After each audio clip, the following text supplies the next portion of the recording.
Coming to you live from the JRE Tobacco Aladino Mobile Studios, it's the Cigar Pulpit.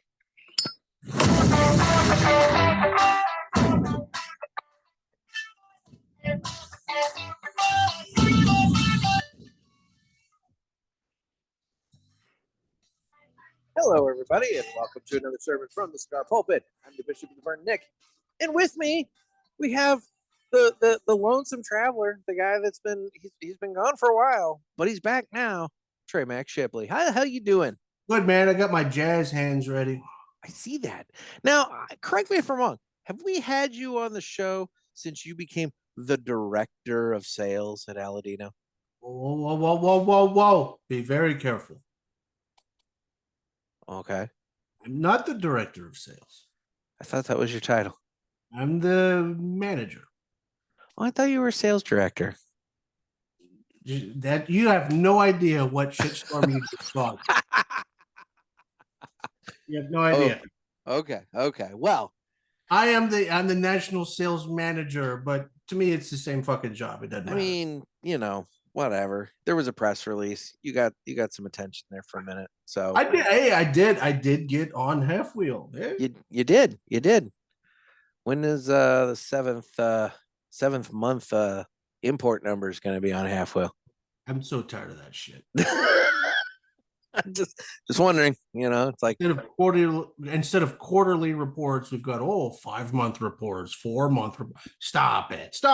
I'm just saying. Give the people what they want. Give us our quarterly numbers. Stop the bullshit. By the time this episode hit, it's November, so I don't know why we don't know what happened in September, but whatever. Anyway, so today. Boy, you've already stepped in a couple of landmines, and then we're only what? Why not? Let's get the people talking. I mean, it's election day. When this episode hits, it's election day. So, let's cause some shit. Why not? So I dug through the humidor and I found some Aladinos, but the best one I found, the one that I wanted to smoke, is the ever classic, the Corojo Reserva in the Robusto 5x50 size. I'm jealous. Why? What have you got? Well, as you can see, a whole lot of nothing. And that's the thing. I will say, your little studio there is significantly bare. It looks like you've been robbed. Yeah, not robbed. The opposite of robbed. But since I got my promotion, there's also a move, and I am. Well, this is basically my last 48 hours to get everything packed up and ready to go. So it's pretty bare in here. And in fact, I waited. Everything else has been wrapped in shrink wrap. I held this off because I'm like, shrink wrap's probably a bad look for tonight. An empty shelf, not a great look, but better than shrink wrap. I mean, especially with the red light. I mean, shrink wrap, that's a whole sub genre of porn at that point. I mean, it's gonna look like I should have a couch in here, If you're not a fan of net video girls, you should be. Yes, I mean, you could win an award at the county for the state fair for the little diorama with the couch. People didn't see that the casting couch fair diorama. I was here in my state of Kentucky. It was awesome. They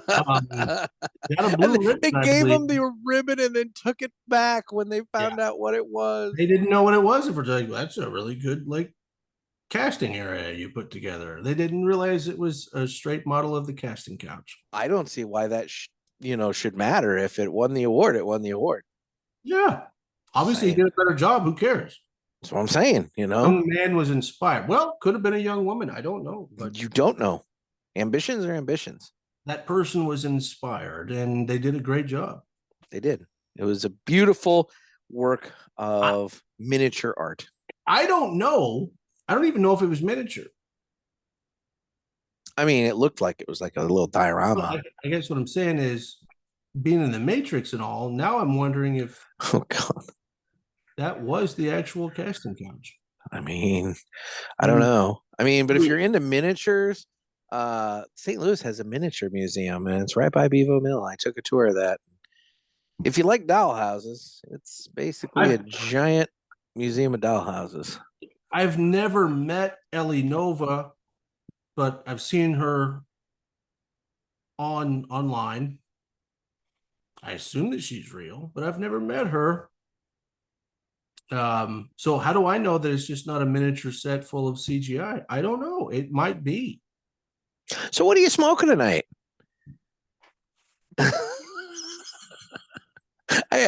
This is a rabbit hole. We have enough rabbit holes we can go down tonight. I don't need to take us down that one. We do have porn stars smoking Aladinos. I'll just say that right now. So, there you go. Shout out to Kinsey. So are you smoking anything? Oh yeah. Kinsey smokes the Cameroon, by the way. Oh, okay. So the Cameroon is porn star approved. She's pretty major too. If we'll see if anybody in the comments figures out who I'm talking about. But oh my god, Kinsey's her first name, and we'll see if anybody. She likes the Cameroon Queens. That's her go-to. Okay. She smokes the Lonsdale as well. Okay. Anyway, for me, however, I've had a long day. Life has changed greatly, and different stresses have taken over. And so I went with a drink that I like to prepare that looks very clear, which being in Kentucky, clear liquid is a no-no. It's a no-no. But I do like this, and there's a lot of citrus going on. So I like anything citrus or just straight tequila even. I like the Aladino Classic.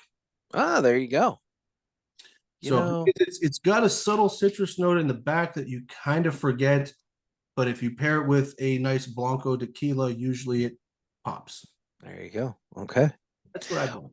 Well, why don't we go ahead and cut the cigars? And the official cutting is brought to you by twoguyscigars.com. That's the number two. What? Two guys. Twoguyscigars.com. Kinsey might know about that. I don't know. That's the number 2. It is the number 2. Guyscigars.com. And Two Guys have been around for 40 years. They're the trusted name in the cigar industry. Everybody knows Two Guys, but if you don't, please give them a try. You won't be sorry.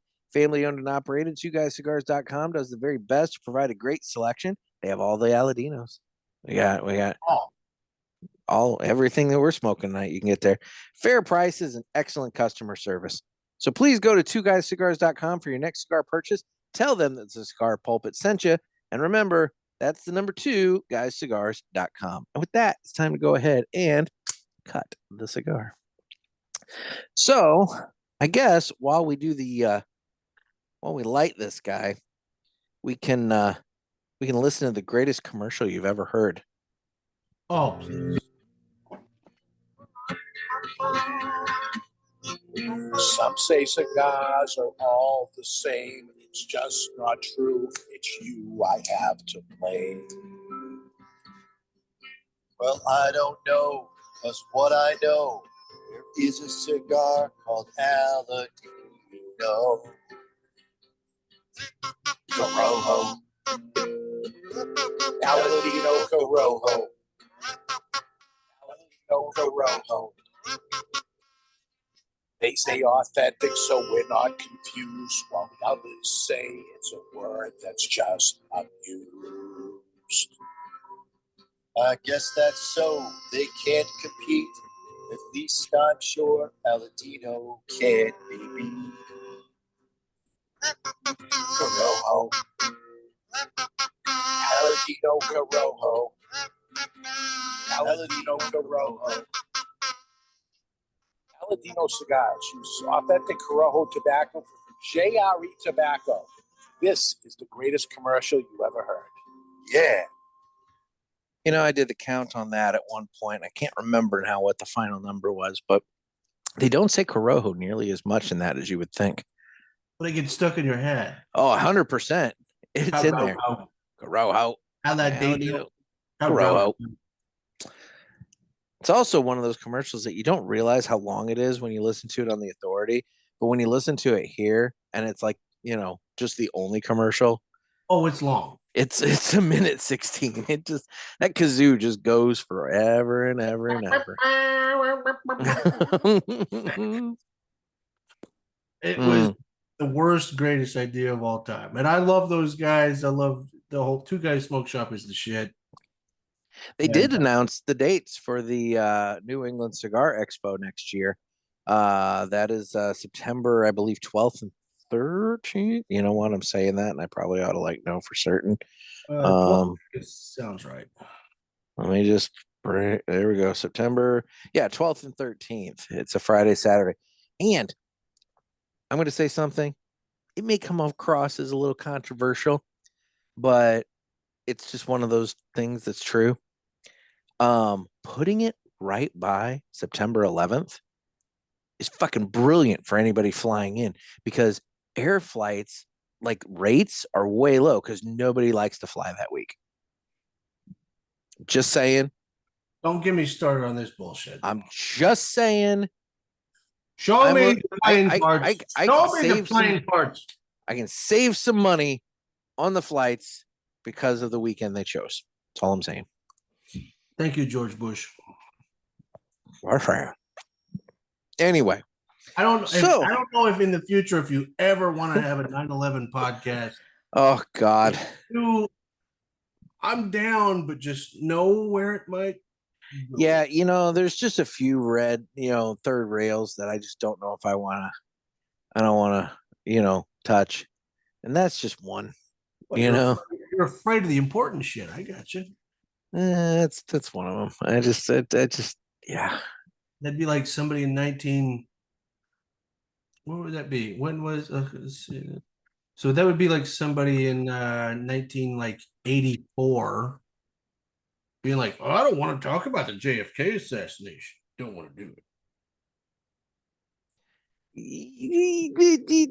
But see, yeah, well, all right. We're just gonna stop. We're just gonna stop there. I don't know. Hey, it's election day, mother. Oh, I know. So, I know. And dude, we're scared about so much shit. Listen, we got to stop being scared. That's part of what 9/11 did. It made us all scared, to be honest. It's been fucking wacky with all that, and I'm so happy. Bad for your younger listeners out there. I genuinely feel bad. I was just coming of age when that happened, and I can't imagine not knowing what life was like before then. True, although life was very different. It was. Well, that's true. I remember the ability to you go to the airport and fucking see somebody off at the gate, You just walk in. Walk in. Yeah. Yeah. And so it's really for younger people out there that didn't get to experience life before 9/11. And I know I'm on that fringe because I was a young man. I was just becoming military aged when that happened. But life was very, very different before that thing occurred. You look pensive. There is a truck that just pulled up in front of my house. It's probably just some Haitian immigrants ready to take over your house. That's probably all it is. I have no idea what's going on, but I'm going to be prepared to get up.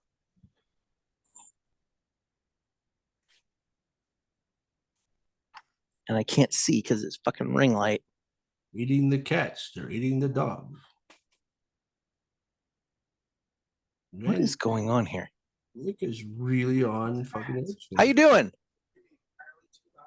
Oh shit! Everybody, I'm actually recording a podcast. I am, yeah.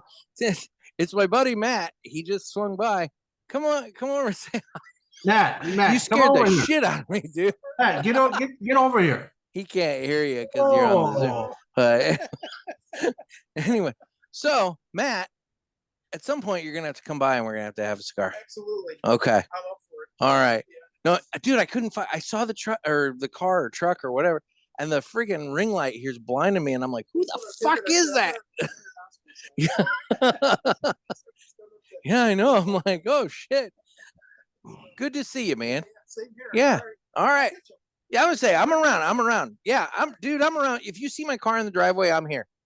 So, all right, take it easy, man.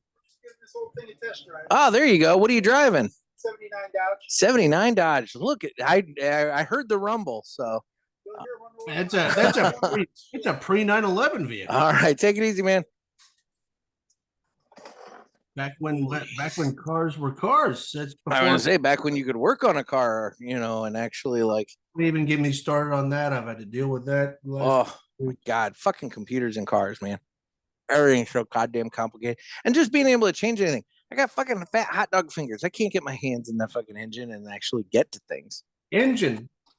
Screw the engine. I can't change a light bulbs. Exactly. And well, don't get me started on the light bulbs. I took my car to Dobbs to get a headlight change. There it goes. Oh fuck.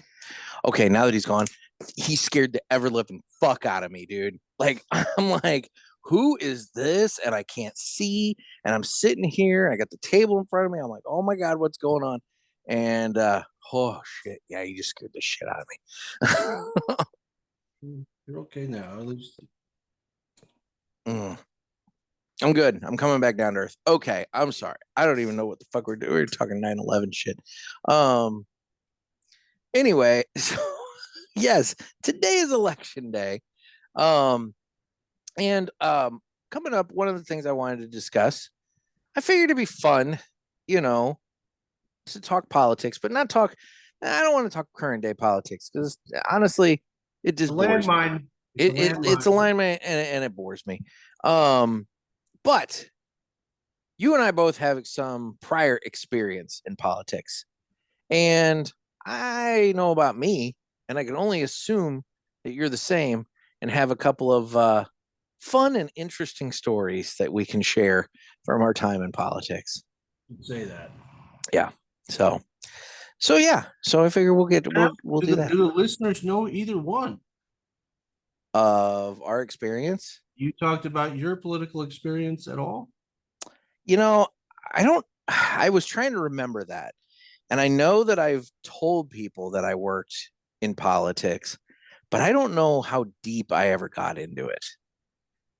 So I don't tonight's the night. And I thought I had told you, and apparently I had never told you. No. So let's give the people a little insight into both of our lives, and you will learn things from me, and I will learn things from you that I didn't know. I knew you were involved in politics. I didn't know what level. I didn't know anything. Okay, but first, I want to get the business out of the way. And ask you, do the sales pitch thing. So let's talk about Aladino. What do we have to look forward to from Aladino? Well, I know the year is closing in. Mm-hmm. But just like we've done in prior years. And that's the thing I'm getting to. Typically in November is when the number 4 would come out.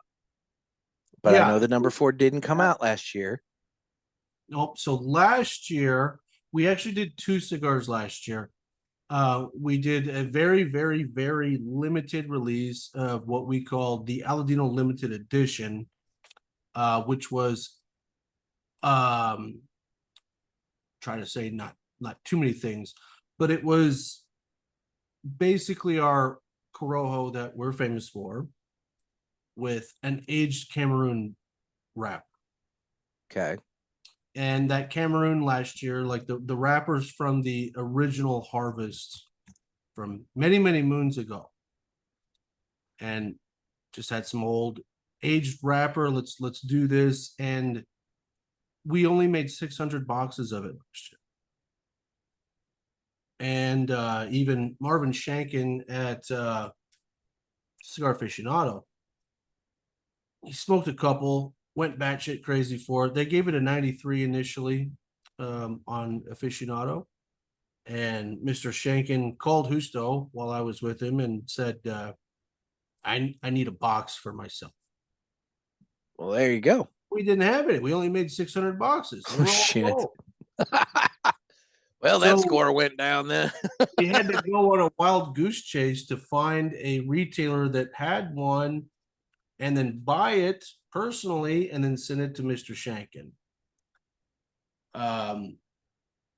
So we only did 600. Our big release this time last year was the Sumatra. And then, so then this year we decided to kind of flip that script and go ahead, and it's still a very, very limited release, but it's a little bit more than last year. Come back with the Cameroon Limited Edition, which personally, I call it LE23. Whether or not the company ever adopts that name, I don't know, but I call it LE23. I mean, it's more specific than just the Aladino Limited Edition. Because what happens when you come out with another limited edition thing? Now is that, you got to be able to specify. I agree. Yeah. I agree. So we came back with it. It's still going to be fairly limited, but a little bit more accessible than it was last year. And we'll do it's a great blend. We're gonna do it again next year as well. But it's really hard to describe. It is so different than like the Reserva Cameroon. Okay. The Cameroon Reserva is a unique cigar, unique to the entire industry. It's kind of a showcase of, we're growing Cameroon. We can do some really cool stuff. Look what this can be. Whereas the limited edition is like, okay, this is just aged Cameroon wrapper around what we're already really good at. So this smokes as a very, very, very sophisticated cigar. Aficionado gave it a 93. Half Wheel gave it a 90. It was on Cigar of the Year on Cigar Snob and Dojo. This cigar's killer. Yeah. Very limited, but go try to find it if you can. Most stores, again, are getting 1 or 2 boxes. Lounges are going to get more. So if you know a way to get a hold of one of the Aladino lounges, go for that. That's a good way to get a box for sure if you miss out on your local lounge. And then there's a couple of people that we're going to go ahead and hook up with a little bit more that we think that we wronged last year. Okay. There were a couple of people that only got 2 boxes last year that they hadn't become part of the Aladino family until recently, so their sales numbers were a little bit lower, even though we knew these stores were going to be monsters. Yeah, because there's benchmarks. But we still kept true to our word, and you got 1 or 2 or 3 boxes based on how much money you had done with Aladino in that 12-month period. So there's a few stores this year we got to right some wrongs, and they'll get some extra love. That said, very limited, hard to find. Hit me up on Instagram, Trey Mac Travels, if you need ideas where to go, or call your local store and see if they're getting it. But this cigar is, when I smoke it, to me, it's the most refined, beautiful cigar that we make. Okay. It is just, there's absolutely nothing I would change to this cigar, period. Sorry. I'll be honest. I'm trying to remember. I don't think I smoked too terribly many of them. I mean, I'm sure I liked it, and I'm sure I smoked it on the show. So I'm sure I could probably go back and find whatever episode where I smoked it, But I'm looking forward to it coming back out so that I kind of have a little bit of a reminder. Yeah, and that's the other thing. Like, we're not a small company anymore, but we're also not a giant company. We're in that weird gray zone. So people have seen our stuff, but not everybody has had it. Not everybody remembers it. And we're in that weird gray area of growth where you're like, well, we can get 1 or 2 boxes to all of our accounts, but that may not satiate the masses. Yeah. But that's okay. Like, we also we want to keep it scarce. We've got enough of this wrapper that we could do a full-blown release, but that doesn't really help anybody. Yeah. Scarcity really is a good thing. And again, more accessible than last year, but still scarce. There you go. Okay. Well, now you mentioned, I'm sorry, go ahead. This is a special product. It should be. You got to Exactly. You got to keep it special. And it's the same as when you did the number 4s before. I mean, that was available but scarce, and relative, it was selective, and they came, they went, and you moved on with life until the next November. Yeah, and the whole thing with the number 4 is like, obviously we have plenty of that tobacco, but we've had so much growth in the Cameroon, or not the Cameroon, sorry, the Corojo Reserva Robusto. Bullshit. Bless you. I broke a rib once sneezing. I prefer not to do that again. Yeah, don't do that on the show. But we've had so much growth just in Aladino that, of course, the Reserva is going to grow. The Robusto, the Toro, the Figurado. And when you're dealing with those top 2 leaves, there's not a whole bunch of them. Yeah. So you kind of had to sacrifice the Corona and the number 4 because there's a lot of leaf that goes to waste when you do the Corona size in that blend. And it's like, okay, like, let's go ahead and keep growing what's growing, and let's do something special with other blends because we got some other special stuff that we haven't really put out as much. You just hit it. So that's the other thing that I'm sitting here thinking is, if you're seeing growth on the Corojo Reserve side, why not then do something limited that exposes these new Aladino smokers, or the old Star Wars Aladino smokers, to something else, something different that Aladino can make, kind of, I don't know, flex the muscles a little bit and say, hey, if you liked this, give this one a try, that kind of thing. Yeah, and we're honestly, like, our third biggest product that we're growing right now is Cameroon. Like, we've had such a huge success with just our Cameroon cigar in general. Like, our baseline Cameroon is killer. That's what I smoke the most of myself. Yeah. And so we were like, okay, well, let's have some fun with Cameroon and see where we can take it, because the rest of this industry, because Cameroon is kind of controlled by a handful of families, no one's really gotten crazy and inventive with it. So we've kind of, grabbed the bull by the horns and been on the forefront of that. And this is just one of those renditions of what's possible with Cameroon if you have some fun and play around with it. There you go. There you go. Now, you mentioned the Aladino lounges, and a little birdie may have told me that there might be a new Aladino lounge. There might be. Okay. There is. I'm teeing you up here, damn it. See, Dave, I this is what happens when I have some show prep, is I can tee people up, but then they don't acknowledge it. So, Garofalo, I try. Anyway. There is a new Aladino lounge, and I am over the moon. I have to try to calm down about this new lounge. We've had a lot of success with the Aladino lounges. We're very picky with who we work with. But let's take you can start. The beginning was Nelson Laguasto's outside of Pittsburgh, in Greensburg, Pennsylvania. That was the flagship lounge, and it was a gigantic success.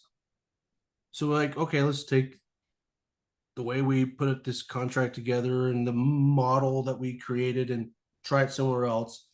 And Final Third came on board, and Final Third there in Ingalls, Indiana, outside of Indianapolis. If you don't know, they became Cigar Bar of the Year at PCA this last year, and that was another big success for us. For sure. We have other locations that are following suit. Huntington, West Virginia, La Fontaine's, gorgeous place, $2 million rooftop bar and lounge, gorgeous place. That's where you want to go, especially if you're into, most of the bartenders, they're Marshall University folks. Scenery's pretty nice. I'll just put it that way. I When mean, you've hung with rooftop, me. You know I like that. So yeah, that's good. So that's great. And then we're in Dallas, Texas, and we're in Oklahoma City. And that we just did a whole, me and Justo did the whole tour of Austin, Texas, which that's Cigar Vault East, which is a monster Austin is a monster, which is fun because like I like Austin. I like the vibe down there. It's a little different, a little crazy. And you get a mix of red and blue, which is exciting to me. Okay. Today is a red and blue day. Let's see which one. Yet you've only got the red light in the background. How do you know this isn't a pink light? That's true. But I was gonna go more for the sting and the police, turn on the red light, kind of thing. Red light district. That seems a little more appropriate for you. I've only known one Roxanne my whole life. Turn on the red light. She was a bit of a naughty girl. But anyway, like going back to the lounges, I'm excited. Austin's crushing it. You have Tobacco Exchange in Oklahoma City, great place, and then we've got 2 locations in Dallas, which is Mr. Mike Peacock's place. If you don't know who Mr. Mike Peacock is, you should look him up because he's been in the game forever. Okay. Been on about as many boards as you can think of. And we got there in Euless and Keller, Texas as well, close to the airport. If you fly into Dallas, you fly in and it would be, Euless is closer to the airport. It's super close. Go over there and you'll have a great time. And then we get the new baby that we're about to give birth to. Okay. I go into that. Yeah, I mean, I'm having visions of you giving birth, and it's very unfortunate. But yes, let's talk about the lounge. The loins are strong. I mean, just the stirrups and the pushing and great loins. Great loins. Let's talk about the lounge. What's the new lounge? Let's talk about the lounge. So very, very happy to talk about this because a couple of things. It's in Louisville, Kentucky. Okay. And why is that important? Well, there's a lot of cool shit that goes down in Louisville. You're right on the Bourbon Trail. Let's start there. So you're on the Bourbon Trail, which you would think would make for a wonderful complement to an Aladino lounge. And the lounge is going to be like right there on Bardstown Road, which is if you know Bourbon, Bardstown's pretty important. Okay.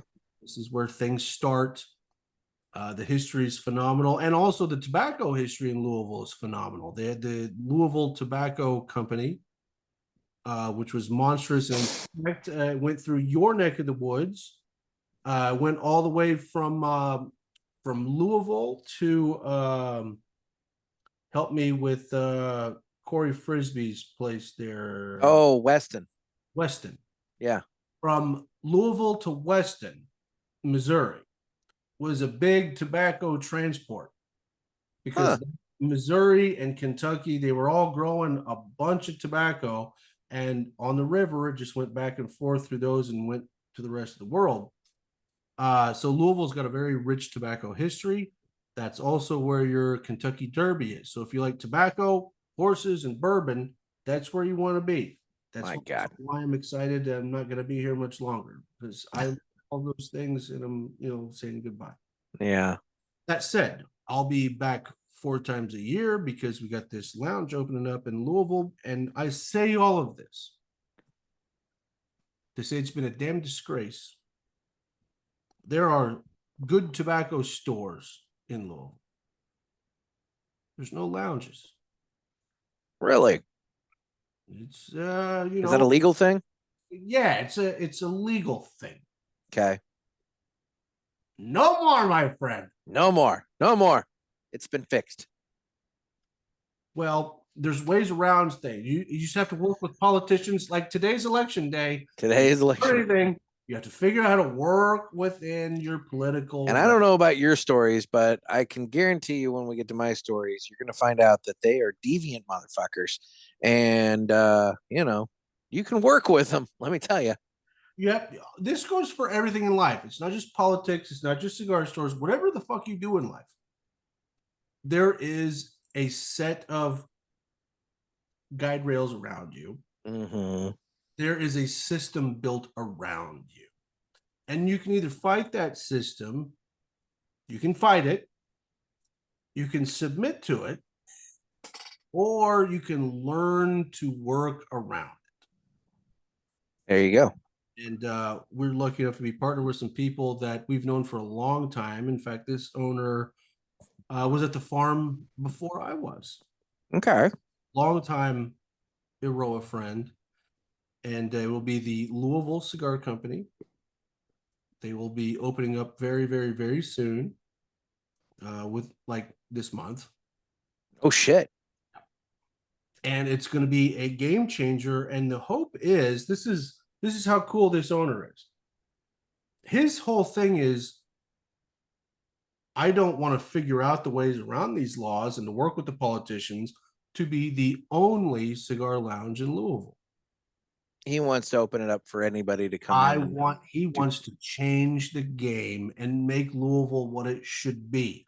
Allow for more lounges in this great city. That's a nice thing.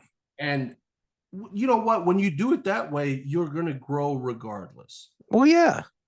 Competition breeds success. I mean, that's the thing. You know, if you're the only game in town, you're going to get lazy real quick. But if you've got somebody else in town doing something similar, you know, that little bit of competition, it keeps you on your game, keeps you, you know, on your edge. I've had several people call me and be like, I know you know this guy. How is he getting a lounge put together in Louisville? It seems bullshit. And I'm like, no, you should talk to him, because if you want to put a lounge in Louisville too, he'll help you. Yeah. Like, the more lounges there are, the more we all win. Well, and at that point, you can expand the cigar smoking population of the area. I mean, it all benefits. Yeah, but this place is going to be very, very, very special. I mean, I wish, you know what, if you're on Facebook or something, just look up Louisville Cigar Company. You'll see the pictures.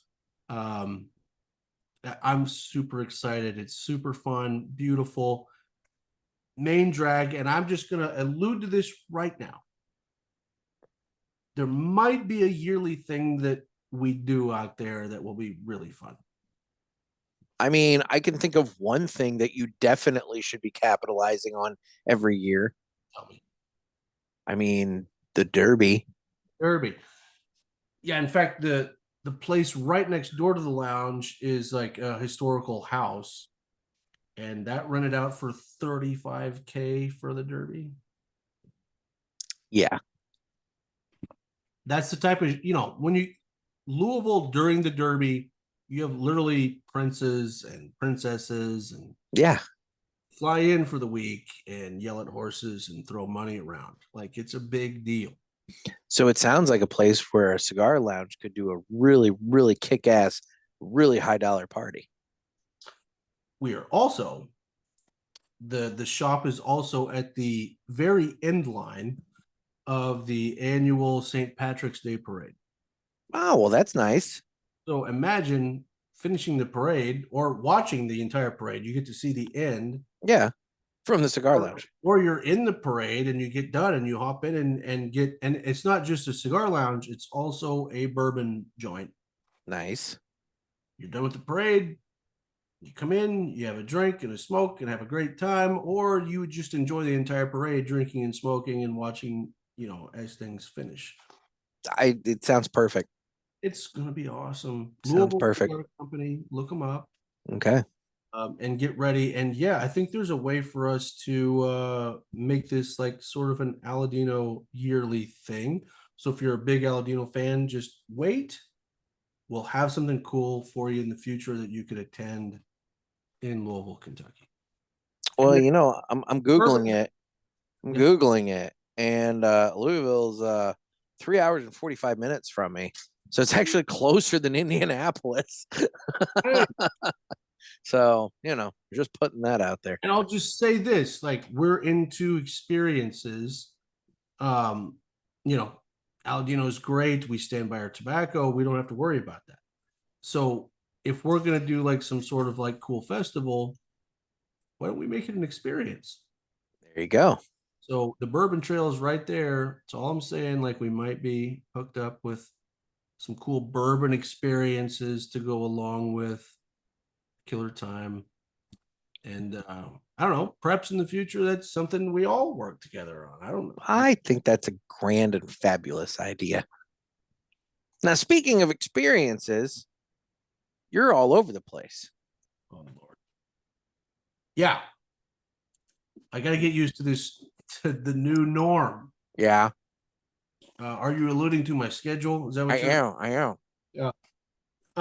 See, it's another segue. That's what happens So when I have some notes. But we just finished. Yeah, notes are good, right? Notes are good. Well, see, it all comes back to Dave saying that I don't do this show prepared and throwing me under the bus, saying that I'm not prepared for this show. And so, like a lot of things I can take in stride, but for whatever reason, that one, like, tongue in cheek, in all, like, I'm taking it in the spirit in which it was said, but for whatever reason, it's stuck in my craw. So now I like to point out, yeah, I'm prepared. I'm prepared. You ever thought about the saying tongue in cheek? Not really, no.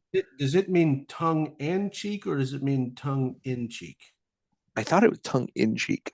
Yeah, which kind of goes some interesting directions if you allow it to. Yeah. Yep. We'll move on. So where are you at? Where are you going? Where you been? What are we doing? Holy shit. Well, I'm going to say this tongue in cheeks, and anyway, so got done with a banger party at Final Third. Yep. Out in Indianapolis. Had Husto out there. Killer time. Always is a killer time up there. Love those guys. They love Aladino. Banger time. And then I'm in the middle of being on the road. I'm going to have to turn around and do a big drive tomorrow. I've got an election party. That would be literally the day that this episode drops. Yeah, that would so be we recorded right before, and now, like, when this drops, I will be in Pittsburgh, Pennsylvania at Nelson Laguasto's Aladino Lounge. So go to Nelson. You say it again. Laguasto's. Go there for your election party with Trey Mac. Or for your gabagool. Gabagool. Or if you like Permani Brothers, if you're out there by Pittsburgh, you get Permani Brothers, and you people know, you Yinzers, you fucking know. I know you know. And let me tell you what, I need to start doing. I'm on the road enough. I should start doing food reviews everywhere. You really should. You really should. Because Permani Brothers is. There's other people that I know that have started switching from cigars to sandwich reviews. You might as well do it too. Hey, who did that? Anyway. Listen, I eat food everywhere I go. I might as well fucking tell the people where to go. That's what I'm saying. So Permani Brothers. I'm just kicking all sorts of beehives tonight. This is fun. You started off with anyway. So Permani Brothers, everybody, when I start going to Pittsburgh, you got to do Permani Brothers. You got to do Permani Brothers. Fine, I do it. And I go there sober, and I eat it, and I'm like, it's pretty good, but I guess I don't get it. I guess I don't get it. And one of my buddies was like, no, man, you need to get shit-faced and go to Permani Brothers. So I did. Way better. Not just way better. You're like, oh, this is like the highest end of drunk food ever made for man. I see. Okay. And it's amazing. And have I ever taken you to get the hot salami sandwich at Joya's here in St. Louis? Oh. Well, fuck, we need to rectify that. Goddamn best hot salami sandwich. But they also have the porknado, which is hot salami, ham, and bacon on the sandwich, and that's just amazing. Porknado, you had me at Porknado. Porknado. It's right there by the hill. You got to place your order, wait about 45 minutes, and then it'll be ready because it's busy as fuck at lunchtime. There's a taco joint by the hill I used to go to. Circus Taco? Yeah, Circus. Yeah, they're closed now. No! Yeah, they closed. They were very niche with their tacos. Yes, but they closed. They were niche, but it was good. I'm just saying. Okay. Anyway. Brothers in Pittsburgh. You got to go. There's a lot of other places that people don't know about that if you're in Pittsburgh, you should go. And if we ever want to get into that, I'll do some of these food reviews. I don't care. I think it's a wonderful idea. I mean, it's Trey Mac Travels on Instagram. You might as well actually include some like travel logs. I have a problem with like not posting travel pictures on Trey Mac Travels. Yeah, that's a problem. I should change that. Maybe 2025. That'll be my resolution. Yeah, maybe. We'll see. Not like you don't have other shit to worry about, but you know. Here's the thing about Trey Mac Travels. I could probably post 3 years of shit. Yeah. Like I'm doing it right now, which is not true. I did it in the past because I have pictures of all this shit. Yeah. You just never like, oh, Instagram post. I gotta get better at that. I really do. There you go. But anyway, Pittsburgh election night. It's gonna be wild. Today is wild. If you're in the Pittsburgh area, where if you're in Morgantown, West Virginia, or Youngstown, Ohio, you're close. Get the hell out there. It's going to be fun. We're going to have a great time tonight. And I've got a few things up my sleeve. A little surprise, a little November surprise. Oh, okay. You hear about the October surprise, but this is the November. Yeah, past that now. The election surprise. It's gonna be fun. And then in the morning, I will jump on a plane and go to Ireland. You're leaving the country. You know, it might be a good get out. You know? I think it's going to be a good time to get out no matter what happens. Yeah, exactly. I planned this like 9 months ago. So plan to be out of the country the day after the election. You know, I don't know where it's going to go. I mean, probably a good call either which way. Yeah, I mean, I'm going to stay out. I know where I think we're going, but you know, we'll find out. If you're watching the show, you might understand what I was going to say. If you saw it, you're going to watch the show. so you're hopping on a plane. Going to Ireland. Yeah. Dude, that's like one of my bucket list spots. Ireland and Scotland are like top spots for me to visit. You are a man that wears a kilt. I mean, you know, I am. I like to be free and breezy. So I'm the opposite of you. Even though I'm half Irish, if anybody was wondering, this ugly thing here is half Irish. I'm a McLean. My whole life plan was to do all of South America, Central America. I've been all over Mexico. I do all that, and then when I get old, go to Europe. Okay. That's always been my plan. But I can make a solid argument for not, because you want to be able to be in physical health to be able to enjoy it. And if you're too old, how much can you do? I don't know. But I don't know. Whatever. I'm going. The point is, you're going to Ireland.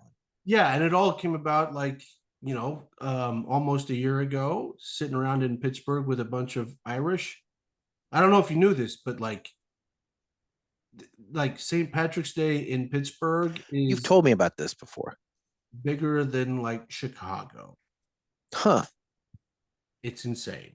Okay. There's a lot of Irish out there. And so they were a little upset. They're like, you're half Irish and you've never been to Ireland? And I'm like, no. And we're like half cocked. They were like, we're buying tickets right now. Blah, blah, blah. And I was like, let's do it. And clickety, click, click, click. And here we are. And the whole plan is not to be touristy at all. Find a Dublin, rent a car, drive to the country, and just go from pub to pub, chase girls, drink Guinness, drink all the different whiskeys, and that's it. That sounds like a brilliant plan. That's the whole plan. That sounds like a brilliant plan. What are their smoking laws there?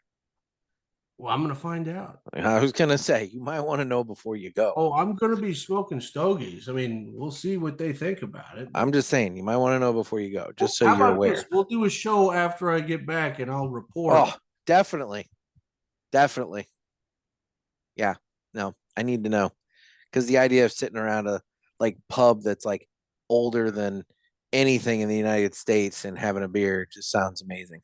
We're going to one that is apparently the oldest pub in the world. That's awesome. Yeah. That's like super awesome. I know it's under contention, but I don't care if it's under contention. The fact that it's in the running for it tells you that it's still fucking old. That's awesome.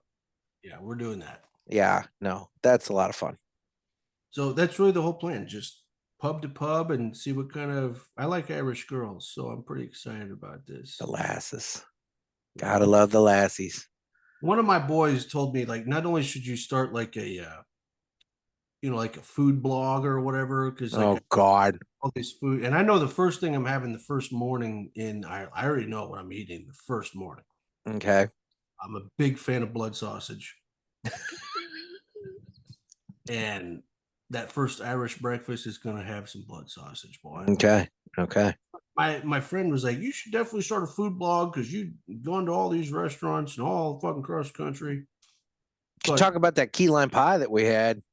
Oh, I dream about that fucking key lime pie. That was some legit key lime pie.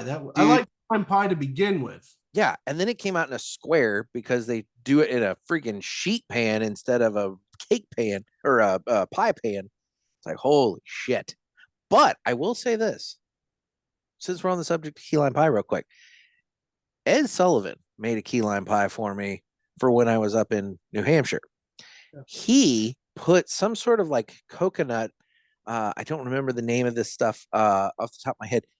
When he made the whipped cream, he put that into the whipped cream. And it made a coconut whipped cream that went with the holy fuck, man. It amped it up like amazingly. It was so good. Game changer. So now, if that place in St. Augustine were to take Ed Sullivan's coconut whipped cream and put it, don't get me wrong, I really liked Ed Sullivan's key lime pie, but I'm just thinking, like, like, how can we, fucking, it's so good. But that pie that Ed made was outrageous. It was there. It was at the house with Fire Marshal Jim when Husto and Viv and was it Andrea? They were there, and yeah. So they may have had the pie for all I know. Was the pie we had? Was that at the Conch House? That was at the Conch House. Yes, that's what I thought. The Conch House.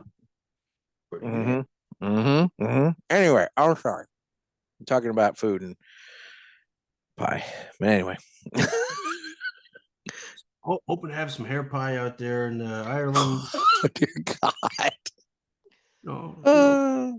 Hey, good for you. Why not? It looked like your fucking beard, and I'll be like, "Where'd this come from?"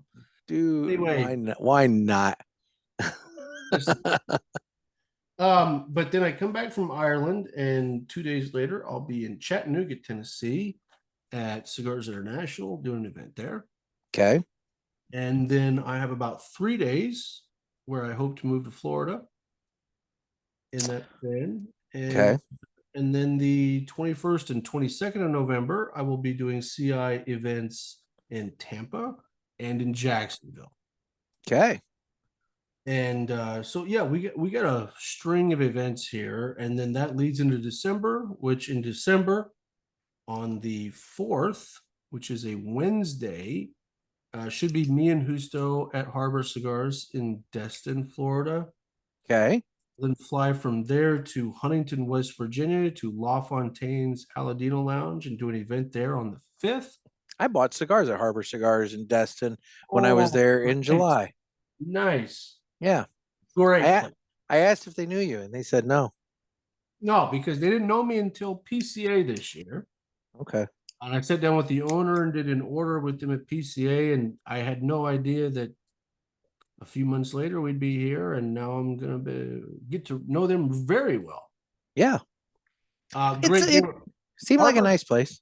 Harbor Cigars was actually similar to my place in Kansas. They were one of the very first early adopters of Aladino. Okay. So they have been a supporter basically from day one. I bought some Cameroon Reserve from them, actually, now that I think about it. Nice. It was right around the time that hit. So we'll do that, and then possibly this one's not finalized. It might be by the time this comes out. Yeah. on the 7th of December. Very good chance I will be in Leesburg, Virginia at Route 7 Cigars. So Destin to Huntington to Leesburg, Virginia. That's just, that this is just what we do now. And then at some point you get to take a break for the holidays. I mean, if my break for the holidays is me unpacking and moving into a new place, yeah, trust me, as somebody who's done that, that's not a break. no. Which, shout out to our boy Ken at Ash and Ale. Yes. Because he has been a very big help to me finding a place to live in Florida. And just want to give a big thank you to my boy. It seems like something he would be good at. So Ken's the man, and it makes it a lot easier for me to be at Pulpit Fest. Damn straight. In fact, I might have to have somebody stay with me during Pulpit Fest, Oh, shit. What if we did a raffle and the winner got to experience like 3 days with me? I'm sure. But we have to take Trent's name out of the raffle. I was just thinking to myself, I'm like, you're going to get stuck with Trent. I know I will. It'll be Trent or Teddy. I'm like, I've been trying to know. I've spent enough time with you two. Like, I love Trent, I love Teddy, but that's enough. I need somebody new and exciting. Like Jerry Polanski. Oh no. We don't need that either. I don't need that either. No. I need somebody green that has no idea what they're getting into. Oh, great. That's all we need. Oh God. Well, that's fun. I mean, it's a lot of work, but you'll be busy. You'll be busy. So spreading the good word of the Aladino all over the place. So there you go. Well, I knew this would be a long one. So I did pack a vintage selection Rothschild just in case, because I was like, there's no way I'm gonna get through this whole episode with one Corojo Reserve Robusto. Oh, we've been doing this for like an hour. Yeah, we're right at an hour and we haven't even talked about politics. No politics. Yeah. So let's do that. Let's do that now. So okay. I want to know about your experiences. All right. I'll go first. So from, oh God, when would that have been? 2008. It would have been very beginning of 2008 through April of 2014. I worked for the Illinois House of Representatives. I did press and communications for the Illinois House Republicans. And essentially the way it works is you're assigned to, a rep. A lot of guys like me, they were based out of Springfield and they would have multiple reps and things like that. The rep that I was based with, who will remain nameless, I'm going to call him Rep X. Rep X, well, he'd been around a while and he had a little bit of a problem. You see, he liked his prescription pain pills because he had some prior medical history that introduced him to prescription pain pills. And well, he kind of got a little addicted.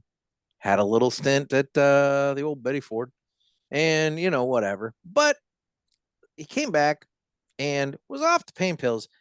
But like all addicts, you trade one thing for another. And so he was friends with another state rep. And they were known as the Toxic Twins because basically they just would get ripped drunk with each other. And so it was one of those things where you stop the pills and then you start embracing the booze. And so essentially my role, aside from press and communications, was babysitting and reporting back to Springfield about the condition of Rep X. Because, he was not an insignificant member of the caucus. Let's put it that way. And so that was kind of where I was in that role. Which then leads to the first of my stories. So if you track out the time period in which I was working for the state, 2008, what happened in 2008? Barack Obama was elected president, and he was he was a senator from Illinois at the time. So at that point, that's when Rod Blagojevich, who was our governor, had the ability to appoint somebody to replace him. And that's when Rod Blagojevich decided it'd be a good idea to try and sell the Senate seat. And we all know that story. It made, national news, and this thing is fucking golden, and I'm not just going to let it go for nothing was the pull away quote and all that and everything. And so, needless to say, impeachment was started. Now, the way impeachment starts or works in Illinois, and much similar to the federal government, the Illinois House has the trial, and they bring up the articles of impeachment. They have the trial and all that, and or they decide whether or not he should be impeached, or no. The way it works, yes, they investigate, and then it goes to the Senate, and then the Senate votes as to whether or not to impeach. And so I was in Springfield. I was actually on the floor of the Illinois House with my rep when the Illinois House voted to create the committee to impeach Rod Blagojevich. So that night, after session ends, we adjourn up to Rep X's office, which was in the Capitol building. And at the time, they were doing some renovation work, so there were no ceiling tiles in his office. So I walk in, and there's 3 state reps and a couple staffers sitting there drinking beers. And as they're popping the bottle caps off, they're throwing them up into the ceiling tiles up in the thing. So right now, if you go to the 6th floor of the Illinois House or the Illinois State Capitol building, I could probably take you to the office. And if we moved a strategic ceiling tile, it's just going to rain bottle caps down on you. So there's that. So we talk a little bit, and then the decision is made. We're going to go to Saputo's, which for anybody who's ever been to Springfield, Illinois, I'm sure you've heard of Saputo's. It's a little Italian place. All the big wigs go there. The Speaker of the House he had a standing table, like they didn't even seat anybody. That was his table and all that.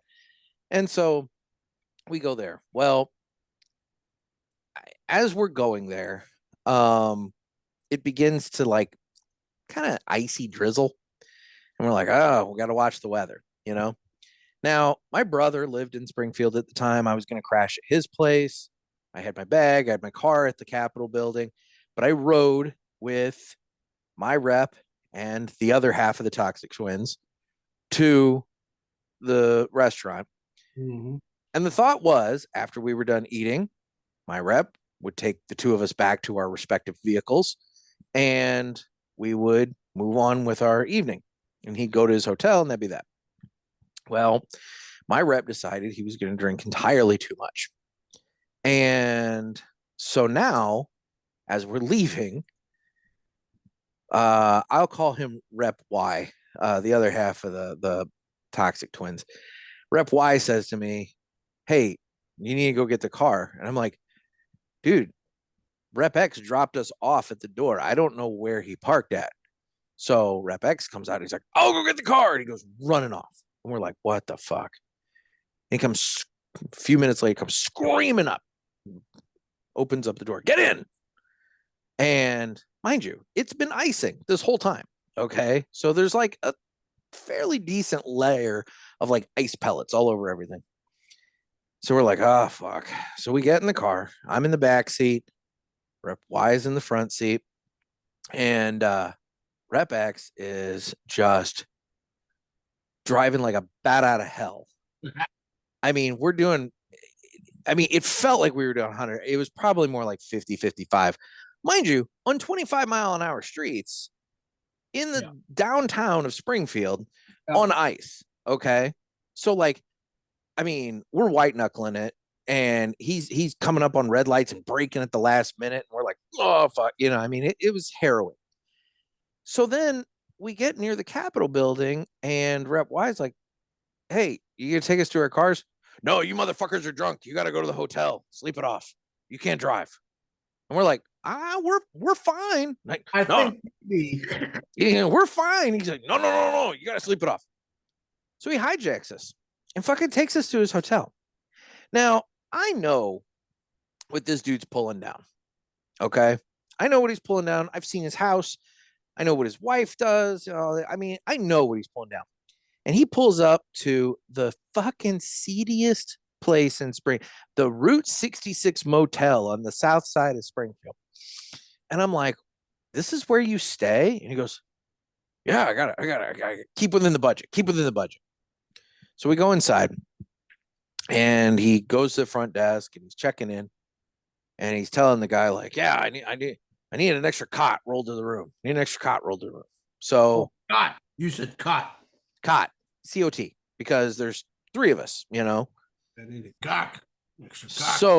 So this fucking kid comes around and he's wearing a t-shirt from his gym, and Rep X goes, you go to that gym?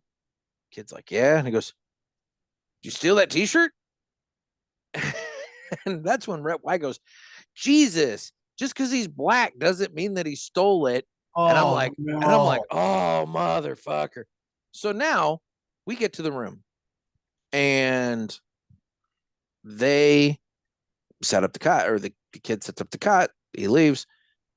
I watched 2 state reps now, just without thought, question, whatever, down to their underwear and get into the respective 2 beds. I'm standing there still fully dressed in my suit.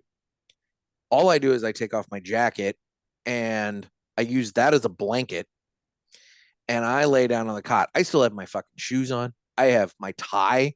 I loosened my tie. I didn't even take it off. You didn't take it off. Didn't fucking take it off. This is filthy, dude. This is filthy. So now I'm like laying there on the cot trying to get to sleep. And, you know, the reps are having fart, you know, they're like farting at each other and everything. And I'm just like, Jesus, what am I doing here? I'm stone cold sober. I just can't get home. And mind you, this is 2008. This is pre-Uber. So like, this is not like I can just like, you're stuck. I'm stuck. So at this point, Rep Y or X, he falls asleep. Rep Y turns on the fucking Discovery Channel and is watching nature documentaries. I slip in and out of sleep, but periodically I wake up.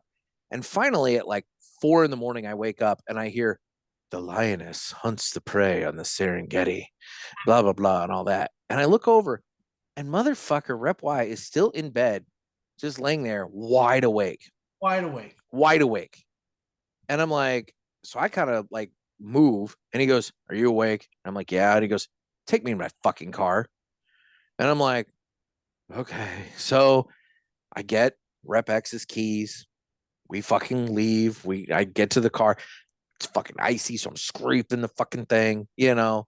And mind you, I've never driven this car before in my life. It's, you know, fucking Chrysler 300. I have no idea.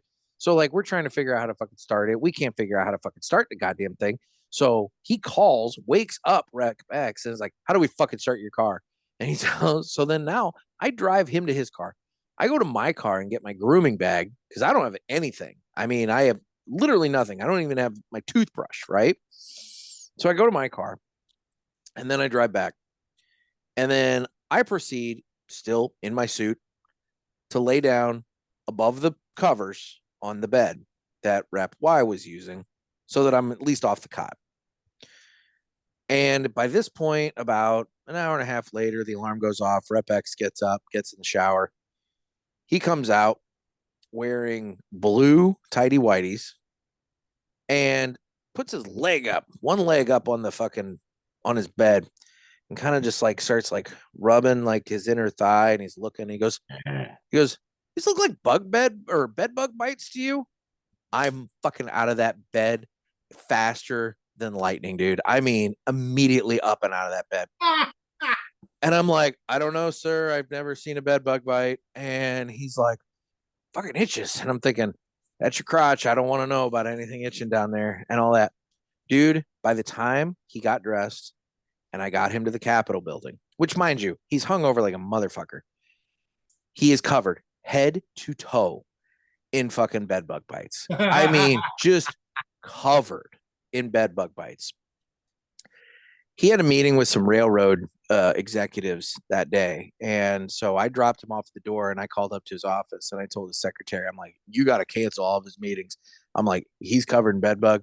I'm like, if he stays more than an hour here today, I would be shocked. And she's like, okay, good enough. So I then go to my car. I call my boss and I'm like, I'm heading back to the home office. I'm like, I'll see you later. And that was the night that the impeachment committee for Rod Blagojevich was created. And you were there for the whole 4 years. What do you mean? Till 2012, right? I was there all the way up till 2012. I mean, it was 2014 when April of 14 when I left. So you saw the whole transition of. Oh yeah. So, Rod Blagojevich gets impeached. Yeah. He's removed. Pat Quinn becomes governor, all that and everything. Mind you, Roland Burris was appointed by Rod Blagojevich to replace Obama in the United States Senate. And Roland Burris, if you Google him, he has like a tomb where he's going to be buried. And like, he's got like his resume of all of the different elected official or positions that he's ever been appointed. So like we were joking about him adding the Senate seat to his thing. But yeah, I mean, I remember Roland Burris getting appointed and all that. And no, I was there for all that. And in 2012, that would have been Romney and Obama. But see, our gubernatorial elections are the off year for the president. Yeah. So 2010 is when Bill, what the fuck was his name? Bill, is it not Bailey? It's not Bill Bailey. Fuck, what was his name? It doesn't matter. Bill something or other ran for governor on the Republican ticket against Pat Quinn. And that's when, we had some bigwigs coming through Illinois. That's when I got to meet Chris Christie. And I have a photo of me doing the double thumbs up with Chris Christie because I like to get the double. If I meet somebody famous, I like to have a pic. I don't like the standard like shaking hands picture. I like to do something different. I like the double thumbs up. And Chris Christie, he was all in on it. And anyway, he was very nice to me, but he smelled like gabagool. I mean, he smelled like a fucking Italian trio sandwich. I'm not even joking, and I'm not saying that to be shitty. He legitimately smelled like a fucking. The man turned into a meatball. He did cold cut sandwich. I mean, he really did. Newt Gingrich, I met him. He was a dick. He refused to do the double thumbs up. I asked him. I'm like, we're posing, and for the picture, and I said to him, I said, sir, I like to do something different in the picture. I like to do the double thumbs up. Will you do the double thumbs up with me? And he's like, no. And so there's a picture of me with like 4 people. It's like 3 of us are doing the double thumbs up. And then there's Newt Gingrich just kind of standing there. So it's like, well, all right then. So that was my Newt Gingrich experience. But yeah, I mean, there was that. All right. I got a couple of questions on this. Okay. Question 1. I know you did all this, but did you ever work on the campaign trail? I did. So I did the press and that kind of side. It was kind of one of those things that when you took that job, it was expected that when campaign side came along, eventually you would go on a leave of absence and you would like go off and you would work on the campaign side. And then after election season's over, you'd come back to your staffer position. So I worked on a couple of state rep races. Rep X actually was the Veterans Committee chair for the guy running for governor in 2010. And so that was interesting because that was weird because so the other problem is it's expected that when you're doing the campaign stuff, you're obviously not on state time. That's illegal. You can't do that. But as well as I do that these politicians, they have absolutely no qualms whatsoever about telling you to do campaign shit on state time. And if you tell them, no, I'm on state, then it's like, it's a fucking problem. And so, there's so many different ways that you got to thread needles with all that. And it's a fucking joke. It truly is a fucking joke. Like, to say, oh no, I'm on this, I'm not on that. Well, come on, you know. Bad. Oh yeah, but no, I did the campaign stuff. So I'll tell you, there are were parts of around the state level for quite a while. I was around for a minute. Yeah. I mean, I saw, like I said, I saw some shit. The campaign side, I truly, I like the strategy of it. And I like some aspects of it. I hated dealing with volunteers. I hated the walking door to door and organizing the walks and the blitzes and all that kind. I like the strategy of it. I did enjoy this time, right before election day, like a couple days before election day. That's when you would go out in the dead of night and you would just start blitzing signs all over the place. You just start putting them in the right of way, just all over the just start blasting signs up all over the place.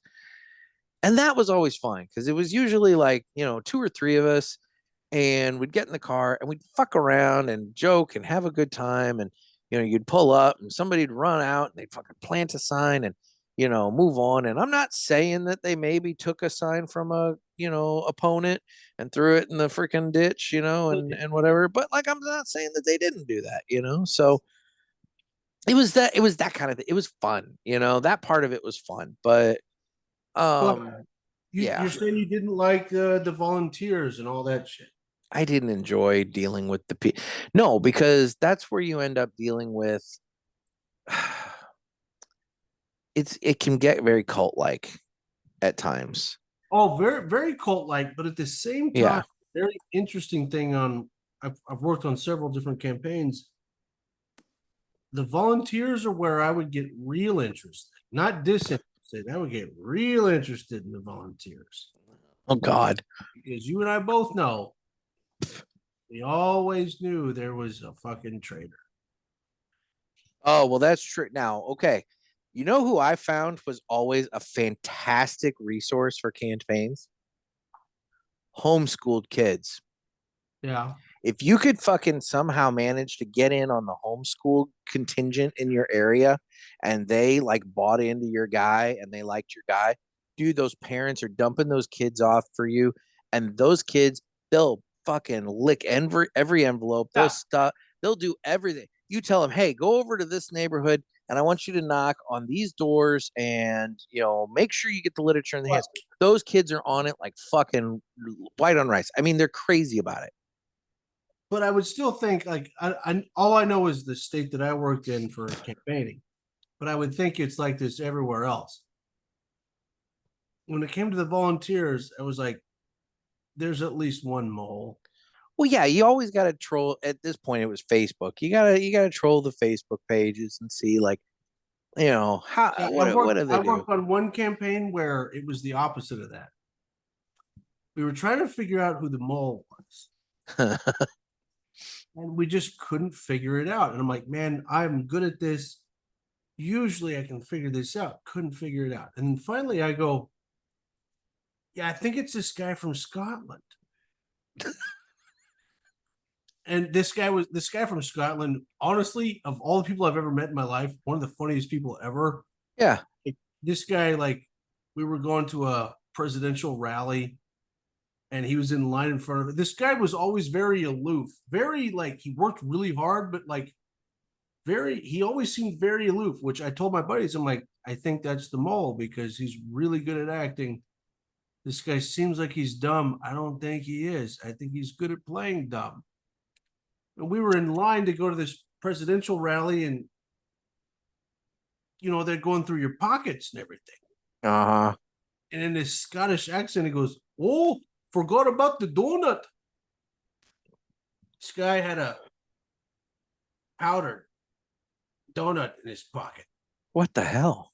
And he just pulled it out. Oh, forgot about the donut. And he eats this donut that he had in his pocket before he went in. And so I'm like, no, trust me. Like, this guy's a really good actor. He's not as dumb as he comes across. Yeah. This guy's whole thing was he was also homeless. We would he didn't have a car. Okay. And he seemingly didn't have a house because one person from the staff would drive him home at night, and he would always have them drop him off at an overpass, never taking him to an apartment or a house, either one. And I'm like, okay, I think the guy that we think is this homeless Scottish guy that loves what we're doing, I think that might be the mole. I think he's just really good at acting. I think this is the fucking guy. Yeah. But there's always a mole because, and you know there's a mole because you've put a mole in the opposite teams. We did track some people. Yeah, I'll say that. Yeah, there was some of that, dude. Illinois gets nasty. Like there was one rep, he was up north, and this guy was a Democrat, and I'm trying to remember his last name was Smith. I can't remember his first name. Well, he got really fucking fat. I mean, really fucking fat after getting elected. I mean, like, look, I'm the pot calling the kettle fat here. This dude was like at least a solid 2.5 of me. I mean, he was a big motherfucker, like big dude. So the staffer that was assigned to the Republican campaign up there apparently thought that it would be a good idea. And somehow or another, this postcard made it through all the approvals and everything, to do a postcard where they took a picture of him before he was elected. No. When he was thin. And then a picture of him currently where he's fucking huge, and said, blah, blah, blah. Smith said that he was going to go and change Springfield, but Springfield changed him. Boy, did it. Dude, that fucking backfired like crazy. You want to talk about just pity points? That dude got so much pity from that postcard. He crushed in a landslide. That went from a competitive race to a landslide in like one postcard. Now, I've designed a number of postcards, and I've had some fun with some postcards. And, you know, there's a line you got to straddle, though. Like, you can make an attack, but you can't, like, you don't pick on that kind of stuff, you know? Like one of the things that we would do is when we're trying to find a picture of our opponent to, you know, use on a postcard, I'd 100% go on your social media and I would find the picture of you partying at New or St. Patrick's Day where you're like slamming back a beer or something like that. I mean, oh yeah, you always find the embarrassing looking photo to put out there. Oh yeah. And if there's a mugshot, oh, that's golden right there. You know? What the fuck was I just about to say? Along with all that, like, especially on the where you know there's a mole because you have a mole on the other side. That whole the game is it's interesting, and when you're involved in it, it kind of changes your perspective on everything. When you hear something on TV or something, you're like, who put that together? No. It 100% does. And I was talking about this with somebody just the other day, is that once the switch is flipped and you realize how things happen, and I don't just mean at election time, I mean literally all the time, you start to realize, oh, this is happening because XYZ is going to follow it. And this had to happen in order for the domino to fall to allow for this to take place and blah, blah, blah. Everything is calculated. You think fucking city grants are announced at specific times, you know, just randomly? It's like, no, grants are announced when they benefit, you know, people. Like, you know, if you're coming out with a grant to benefit like the poor and underserved of a certain community, you're gonna fucking wait until like 2 weeks before election day, and you're gonna like drop that grant and be like, look at all the money I'm bringing you and all this kind of shit. I mean, everything is 100% about how does it benefit, you know? So no, I'll ask you this. Because I've been involved in campaigns and work in 3 different parties. I've crossed the line, and I've worked for campaigns that crossed the line. Like I even campaigned for someone who was running as a certain party, and all of us within the inner circle knew that he actually belonged to the other party. God. And our Yeah. whole was to just, let's just get this done. And I have been in conversations where with people, like recruitment conversations, where it's like, we want you to run for this on our ticket. Well, I'm not this. Well, you have a better shot at winning if you're with this, because we'll put our machine behind you, whereas you're not going to make it out of the primary on that side, and that kind of thing. And I mean, oh yeah, no, I mean, party lines don't mean nearly as much as people think. People put a lot more stock in party lines than they should. We do. The common folk, we do. If you haven't been, what they say, the uncovering of the veil. Yeah. You haven't seen the uncovering of the veil. I feel bad for those folks, because you're at the mercy of what you believe in the media, whether traditional or non-traditional. You're still within that. Let me tell you, Democrats and Republicans, they hang out. They get drinks together. They break bread together. They do this. Now, there's the extreme, left, extreme right of those specific parties, to where they don't really interact. But like, most of them, in my experience, dude, they're cut from the same cloth. It's just a matter of the voting demographics of their region and how they have to play. It's a big uniparty. And I will say this right now, this is controversial, but I like the extreme left and I like the extreme right, because those are the people that I know for a fact are coming from a genuine place. Yeah, I mean, I may not agree with what they say. I was gonna say, I mean, but and here's the problem: there are bits and pieces of all parts of the spectrum that I can get behind, but then there's those parts that I can't, and that's when you got to make your decisions. I can at least respect the extreme of both sides, because I know those people are not bought and paid for. True. They are being who they are. They are doing what they believe in. Their people elected them. And whether I agree with them or not, they're at least being genuine. It's everybody in the middle where I'm like, you sons of bitches are all in this together. You know what I mean? Like, I'm not going to name names. I could. Yeah. Oh no, trust me. I'm sitting here just biting my tongue, because so there's a state rep that I know who pulled a specific stunt, and that specific stunt gave him national attention. And after he got that national attention, he used that as his catapult and ended up running for Congress, got elected to Congress, and is now a multi-term congressman and is going to be retiring at some point here in the next couple of years. Probably and everything. Multi-millionaire because of this. So, and all I know is that specific stunt that was made to look very impromptu and very, spur of the moment and all this, to show just how dissatisfied he was with the gridlock in Springfield. That specific stunt was rehearsed in his office for a week prior.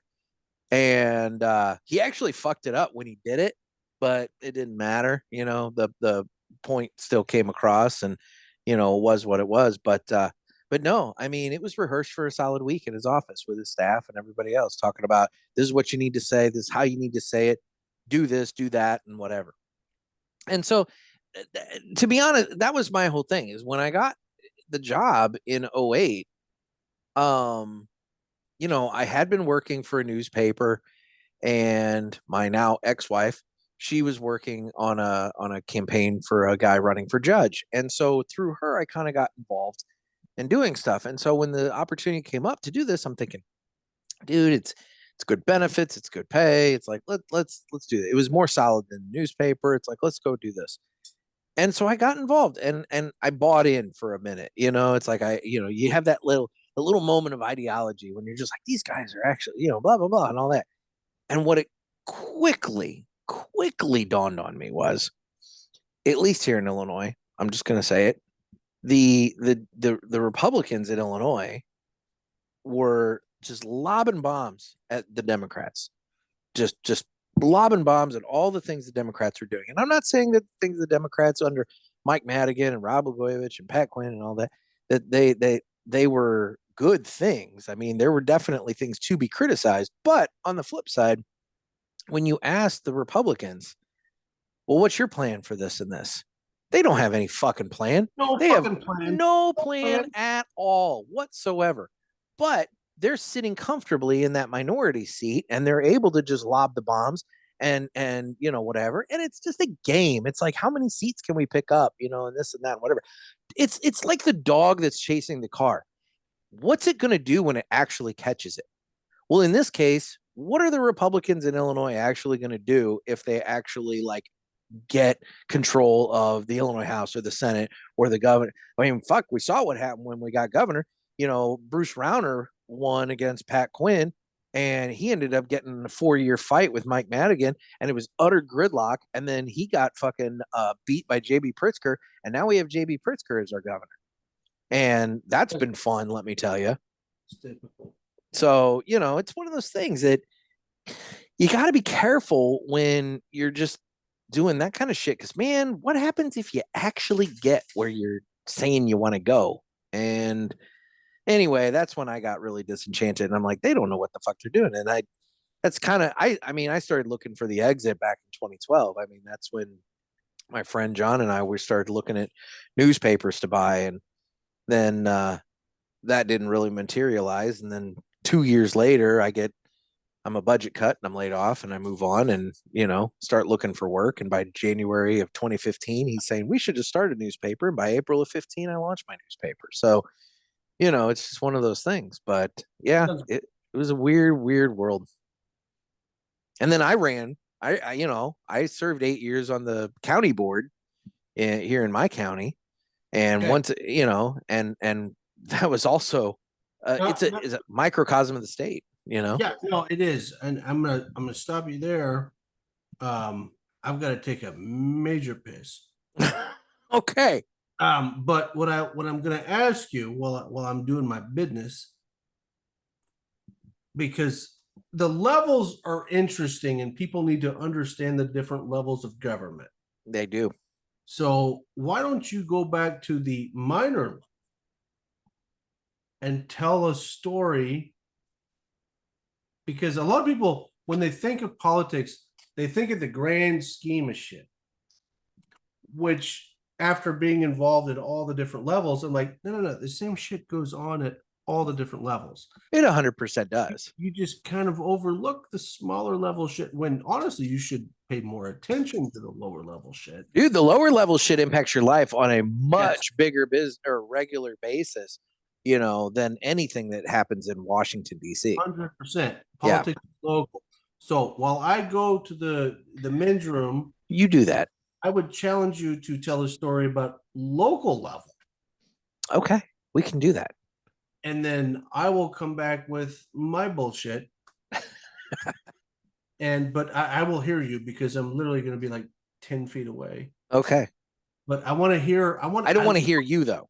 I love the local stuff. Okay. Because, like that's where and you will know the most fights because like the people we both know each other intimately, and the fights get real fast. Yes. So tell me a local story. I'm gonna go. I'll be right back. Okay. So locally, you know, there's different levels. So there's city council, and I'm just going to talk about Illinois because obviously other states have different structures, but in Illinois, so there's city council, and that's a nonpartisan election. And so no Dems, no Republicans. I mean, you kind of know who they are, you know, privately, but you don't on the ballot. And that's where you end up getting into fights about leaf burning and backyard chickens and all kinds of random bullshit. And I was not interested in that. I didn't want to get into the little petty, you know, the little stuff there. I didn't want to get into all that. And so when it came time for me to, you know, when I wanted to run for office, I ran in 2012, and I ran for the county board in my area, and I was the only non-incumbent Republican to win. that year.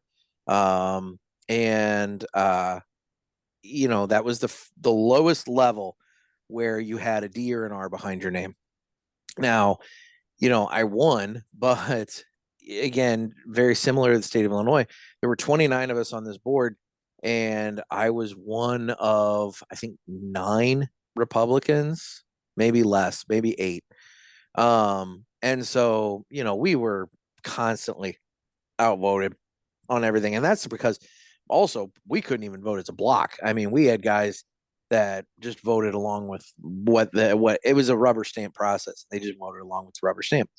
And I remember there was one time on the board where it came up that they wanted to pass a public safety tax, and it was a sales tax increase that was going to go towards the construction of a new county jail. And, they were hype and talking about how we desperately need this county jail. And admittedly we do.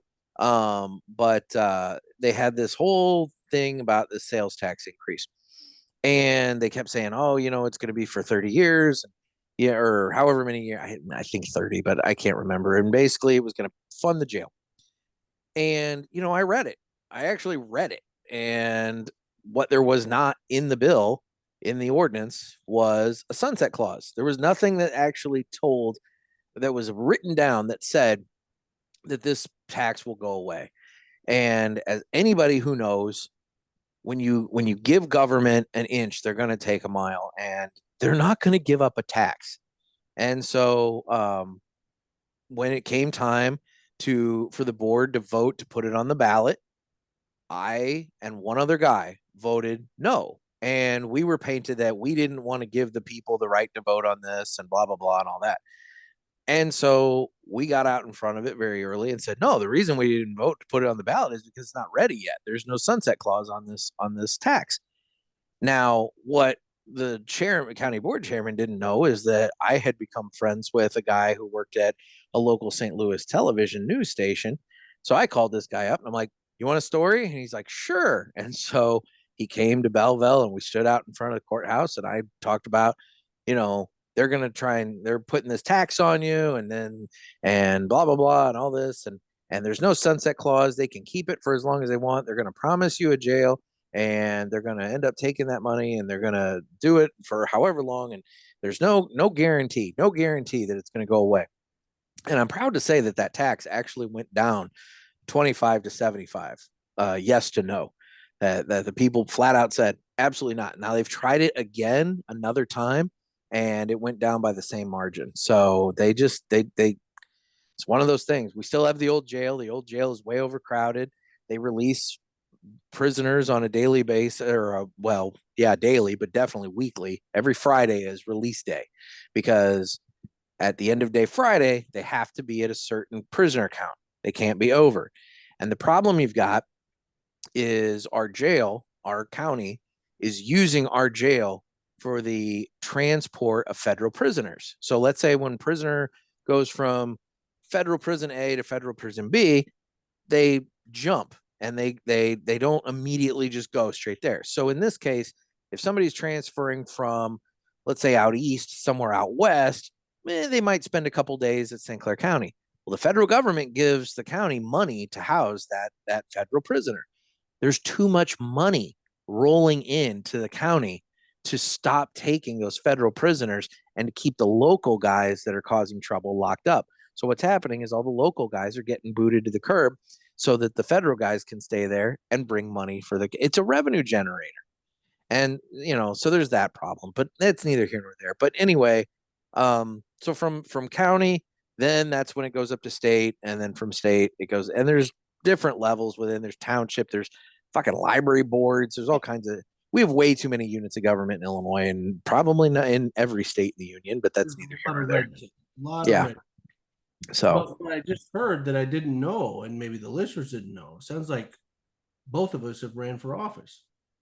Yeah, I ran in 2009 for city council, and I lost by 43 votes. And I, at the time, was not happy, but afterwards was definitely thankful that happened, because again, I didn't want to get wrapped up in a leaf burning and all kinds of other shit, and ended up also moving I was living in an apartment and we found black mold and we ended up getting the house and moving. So I would have had to give up that seat like almost right away anyway.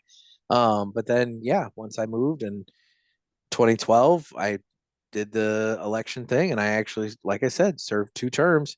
So for a period of time on this show, because I launched the show in August of 19, for a period of time, I had this show while at the same time was an elected official.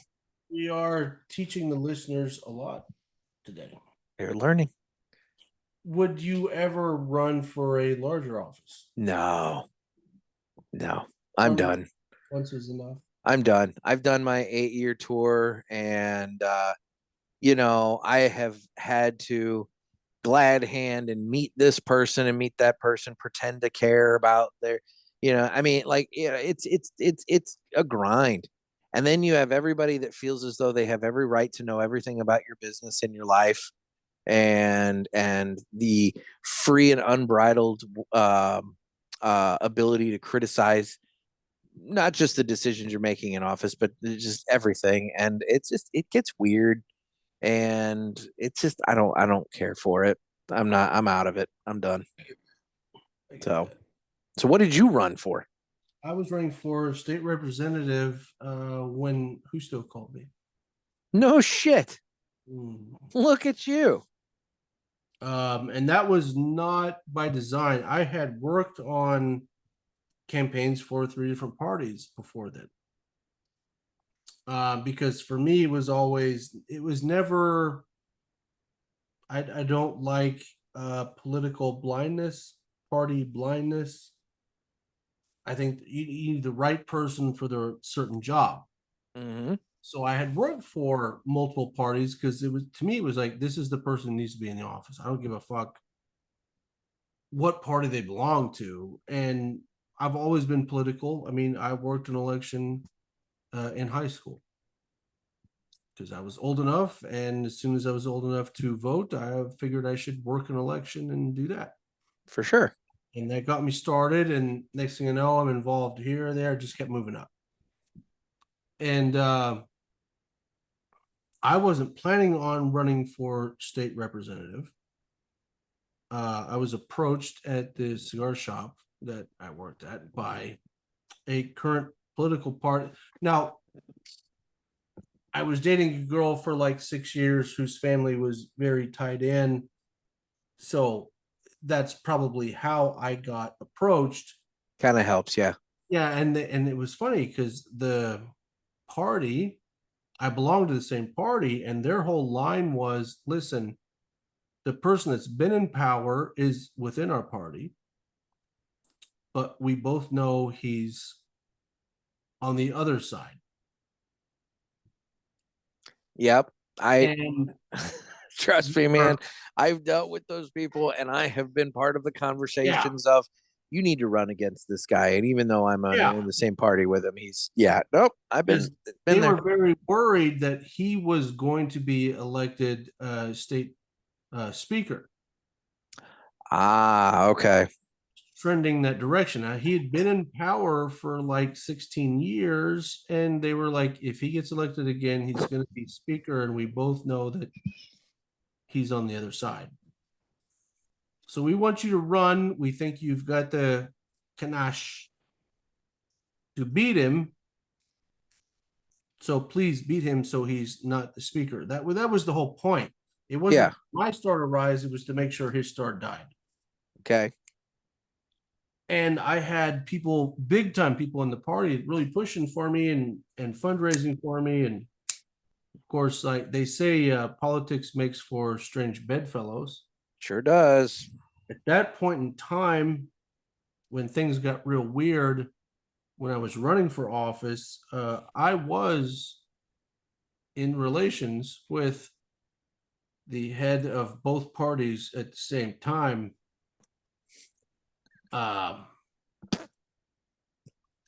In a weird twist of fate, we'll call it. A political menage a trois, as it were. I found myself doing Bob Dole impersonations naked a couple of times. Oh my God. You're holding the pen? You want me to give you what I mean? previews. Dole knows. Dole knows. Well, at least you're not naked. That's good. I'm not naked right now, but go with that. And then, I find myself doing abortion debates mid-coitus. And, that was a weird position to be in. Yeah. So That's like the last possible place I would think you'd want to be having that debate. So I was actually running for office at the time when Justo called me wanting me to join the cigar realm. And I had to tell the party I was running for, I go, there's multiple reasons why I need to bow out. They were upset. But I said, well, number one, I'm going to take this job and move, so I'm not going to be in this state. Yeah.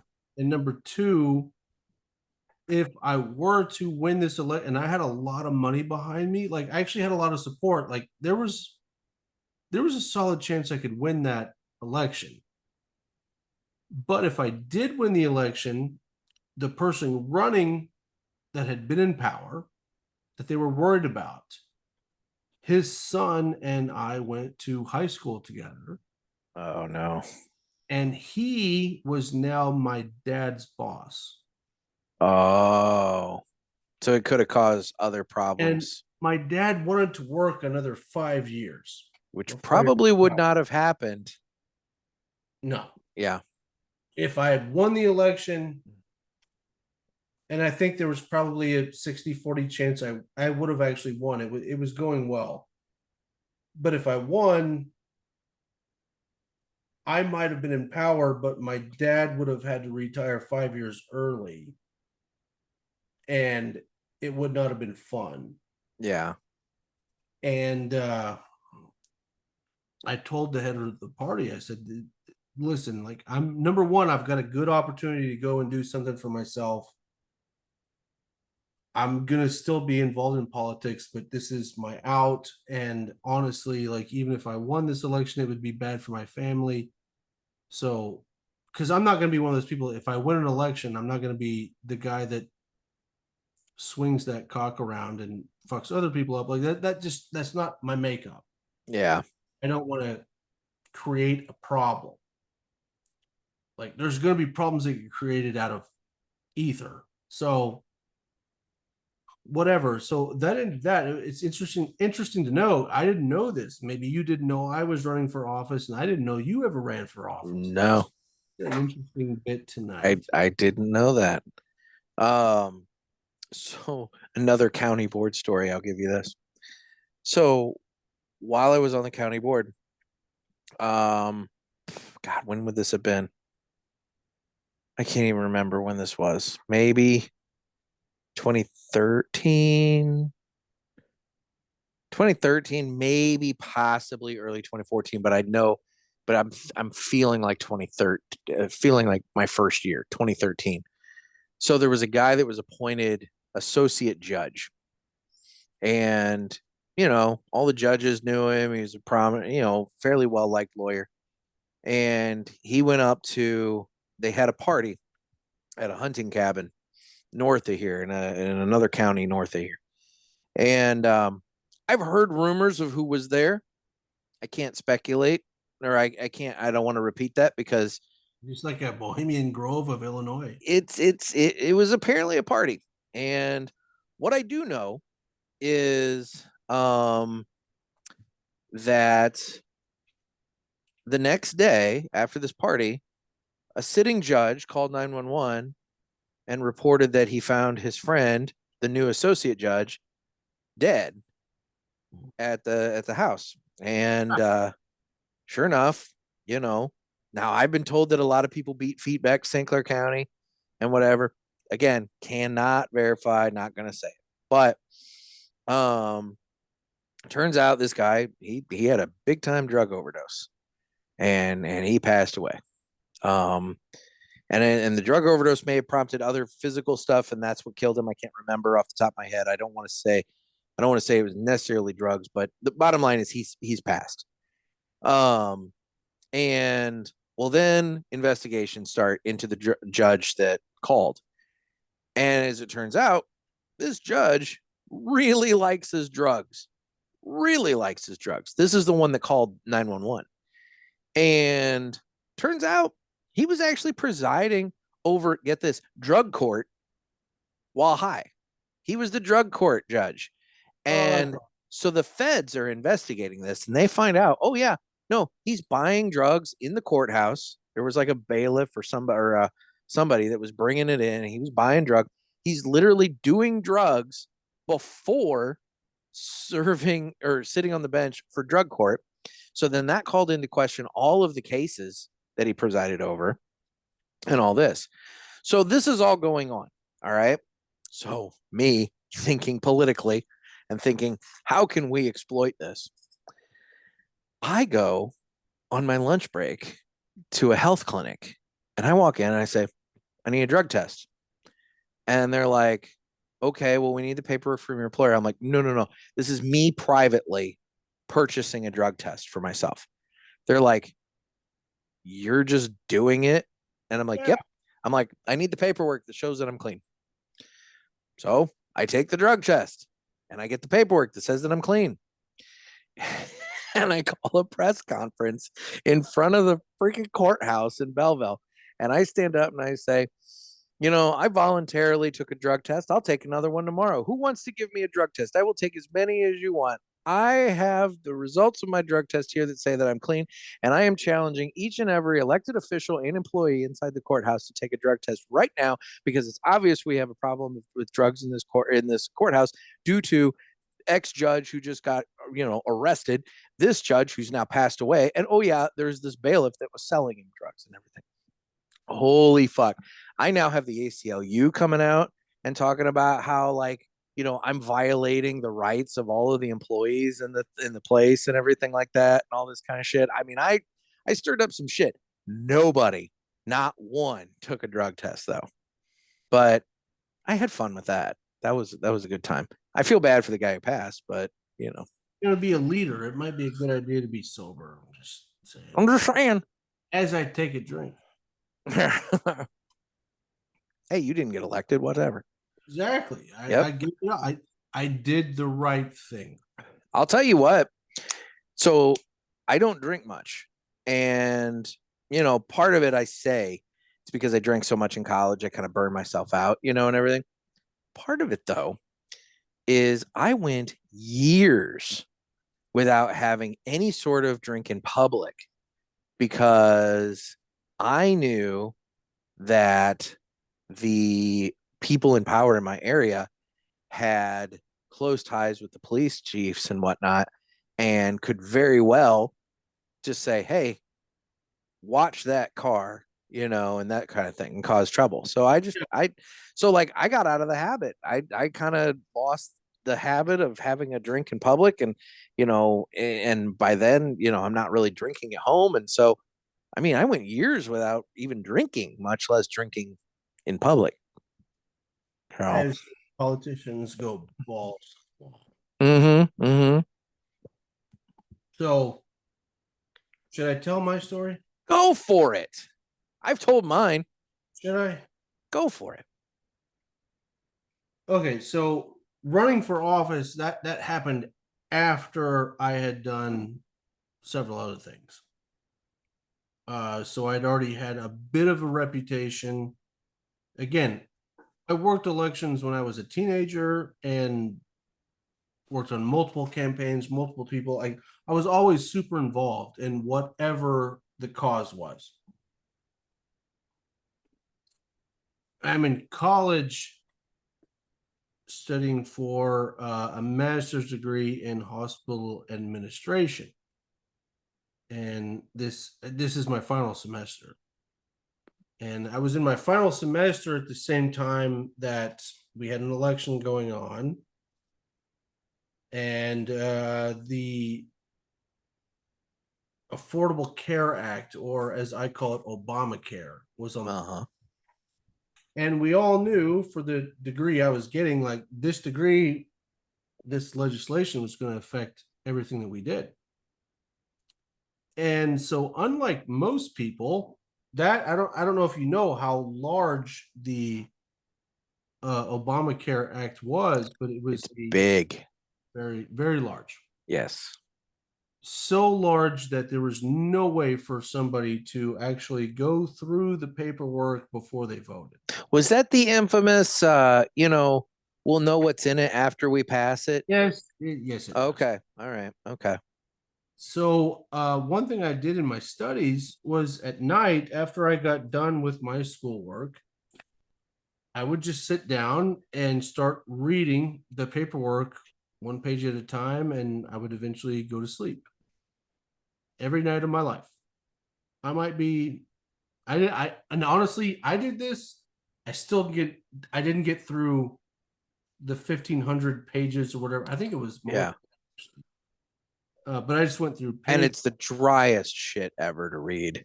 I just went page by page by page, and then I got to one page of the Affordable Care Act, and I was like, whoa, whoa, whoa, whoa, hold on. And I was like, piece of paper, pencil, started doing math based on this one page, one of thousands. And I was like, oh, this is a problem. This is a big problem.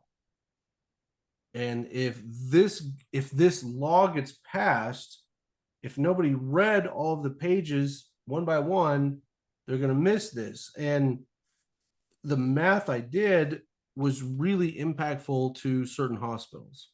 Okay. Across the country. And it would have shut down thousands of hospitals.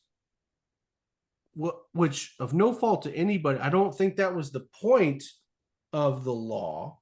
It just was an unintended consequence of something that was in there. Whoever wrote the law didn't do the math of their consequences.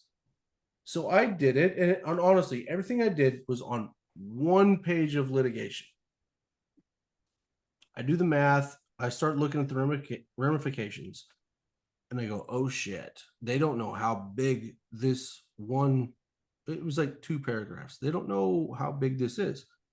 So I wrote some papers about, like 20-page reports on what my findings were. And I decided to send it to several organizations, just saying, hey, don't know if you've read this, but if this goes through, this is what happens. Just in this one instance. Yeah. It would have shut down a lot of hospitals. I don't think it was intended to do that. I think it had good intentions behind it. Like things do. But people get involved and shit happens.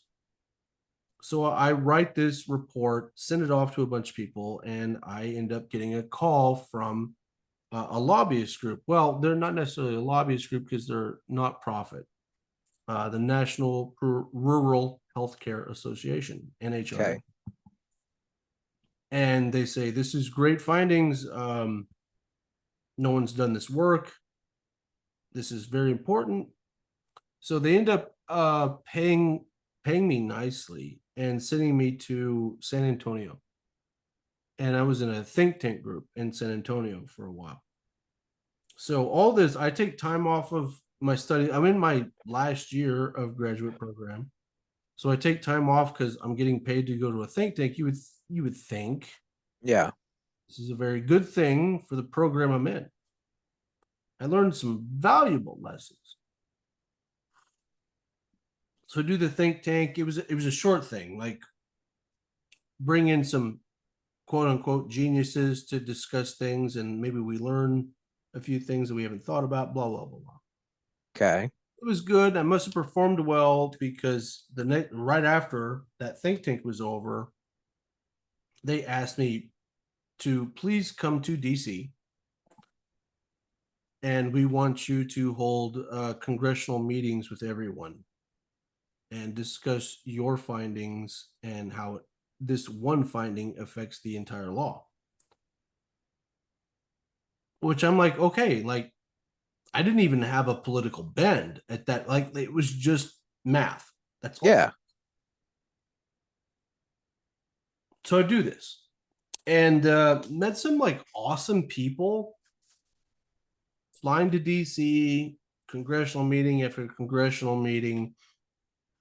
People that I didn't think I had things in common with, all of a sudden I found out we get along really well. and they listened to me. They looked at everything I looked at, the math checked out. And I got people that I didn't think would be behind this cause that got behind me. However, on the opposite end of things, people that I thought were naturally behind these findings, not so much.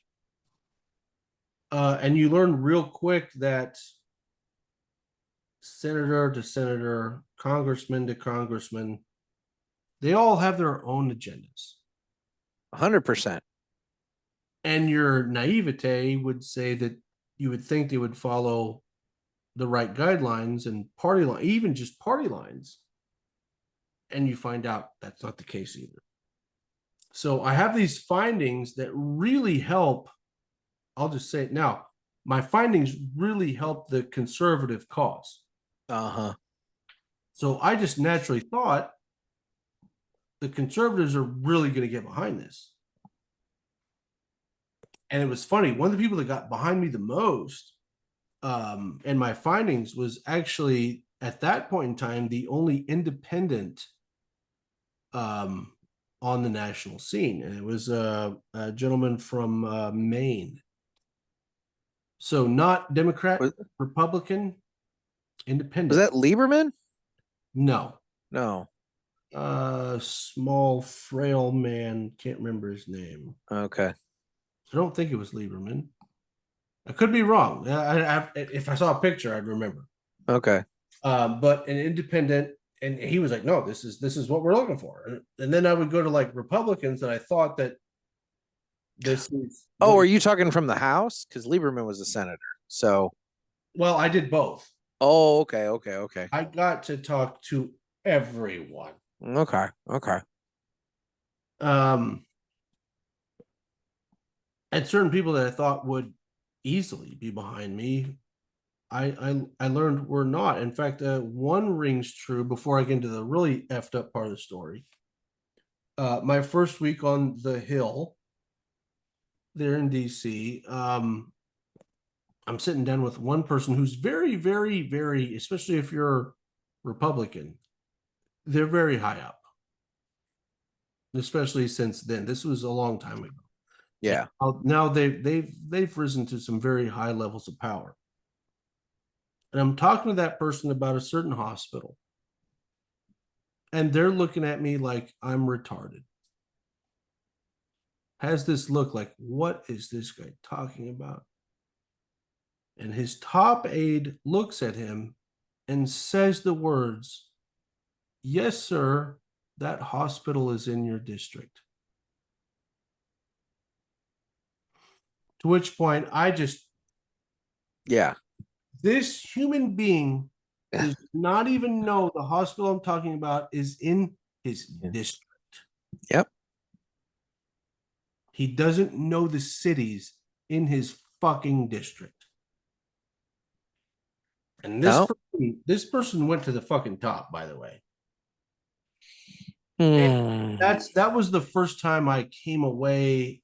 That was my first week on the Hill. I came away just defeated. Like I was like, I can't get through to this person. And it was very clear that he already had his mind up which way he was going, and he wasn't going to listen to anyone, didn't care what the findings were. I was just like, I'm trying to do the right thing. Like, I don't care what party you're in. This needs to get attention. Yeah. Didn't care. That bummed me out. That was my first, like, oh, I'm a rookie and I'm learning the system shit. Fast forward to everybody thinks it's Mr. Smith. That's the problem. We all think it's Mr. Smith in Washington, and it's not. So fast forward a few days. This is early on. This is within my first 2 weeks working on the Hill. So I've ran for office, or I'm running, or I hadn't ran for office yet. Yeah. My star was kind of coming up. I'd worked in many campaigns. Like, I wasn't just some bullshit guy. So my star was rising, but I was still a nobody. But people still, that's the thing about DC. They know you. Whether you think they do or not, They know you. Mm-hmm. So I'm in this senator's office and I start my spiel. This is a federal representative. He stops me and he says, I know everything about you before you get too far into this. And I'm like, okay. He goes, I know your family, I know your history, I know everything. I'm like, okay. And he goes, but I like you. And he starts giving me this whole, I like you, I like where you've been going, I like the things you've done. I'm like, okay. Put his arm around me and shit. He asked me, what do you want out of DC? This is your first time here. What do you want out of DC? I said something real simple, because at that time, and I don't know if it's like this now, but I assume it probably is after 9/11.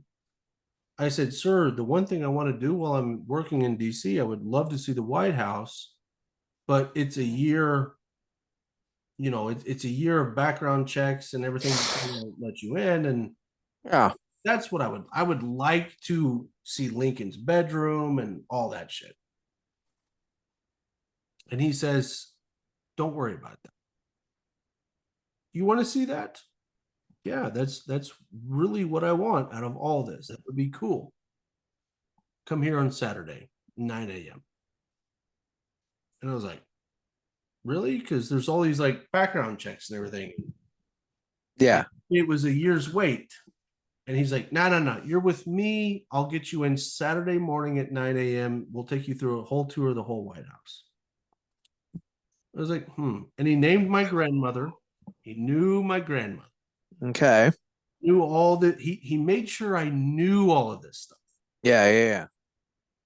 And I was like, weird. No one else has done this. Okay. This guy was also a senator of my home state at that time. So they knew what my little tiny star was starting to rise, and this was a chance to Yeah. Catch you on the rise. meet me here in my office Saturday, 9 a.m. I'll take you to the White House personally. Okay. I go there 9 a.m. Saturday after I'd done congressional meeting after congressional meeting, blah, blah, blah, blah, blah. Get there 9 a.m. Saturday, right on the dot. He's there, sparkling happy. Good to see you. Glad you made it. We're going to make your day. You don't know how good we're going to make your day. Your White House, all your dreams are going to come true. We start walking through the halls, and we get to an area that's very Masonic and clad in black and white tiles. And he stops me and says, hey, I'm not going to take you to the White House, but I got somebody that will. And I think you two have a lot in common. And I was like, sure. Okay. And he says, no, I think you two are really going to hit it off, and she's going to take you around and show you everything you want to see today. Okay, whatever. And this young girl, my age, walks towards me from across the hall, introduces herself, shakes my hand. Now, let's get this started here.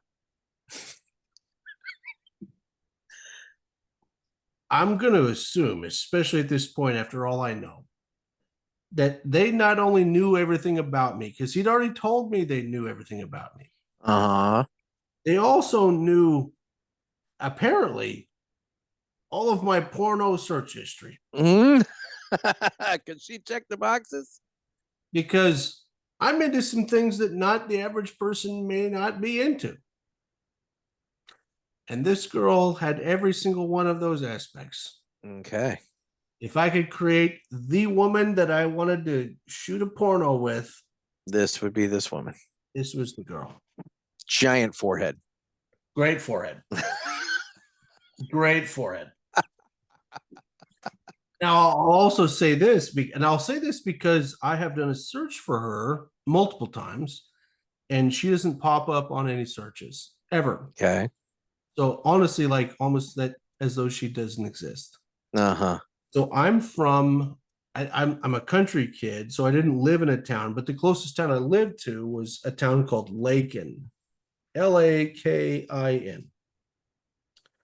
And this girl walks up to me, shakes my hand, puts her arm around me, and says, "We have a lot of things to discuss." Okay. Now I'm already like full mast. Yeah. This girl has it all. Okay.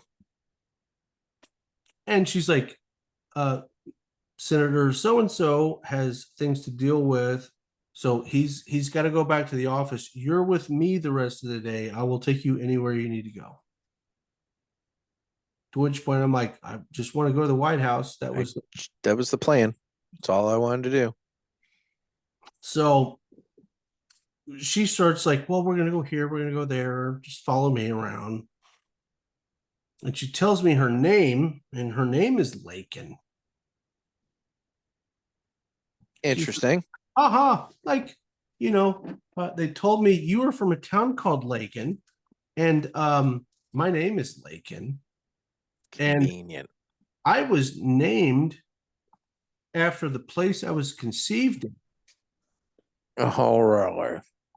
And my parents were on this road trip, and they were in this weird small town, and they were in this little hotel, and that's where I was conceived, and they named me after that town. And I'm named after the town that you were born in and I was conceived in. And okay. so red flags are starting to go off. Like, I'm not a dummy. Yeah. Do we have a hotel? Yes. Were people conceived in that hotel? I'm sure. Probably.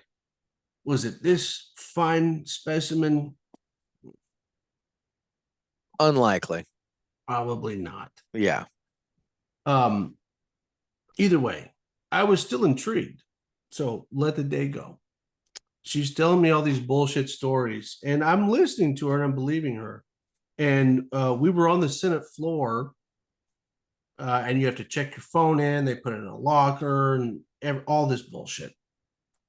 And we're sitting there and we're looking over the Senate floor and everything, and they have statues of like Aristotle and Socrates and like, a lot of different philosophers. And this woman, I already had red flags going off. This woman says to me, 100% honest, bro. She puts her hand on my knee and says, "Look at all these famous statues. They say these are the men that built America." Oh my God. So she doesn't know shit. And I looked at her, I was like, no shit.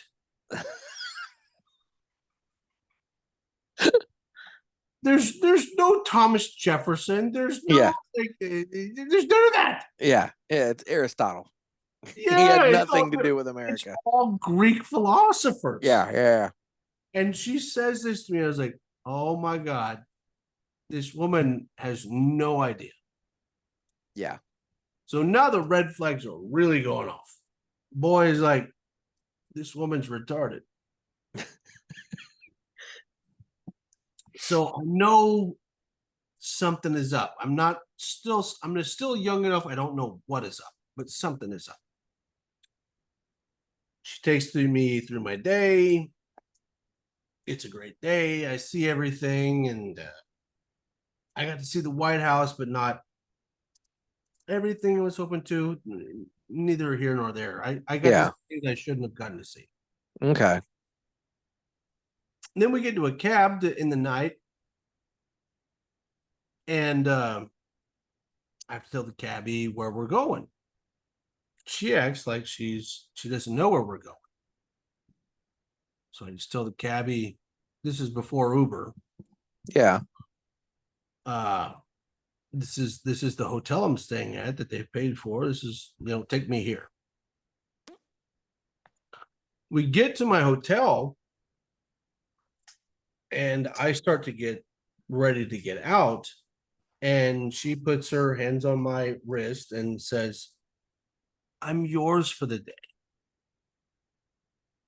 What else do you need? Oh my. And I go, no, like you've gone above and beyond. Like it's been a good day. I'm just gonna go to bed.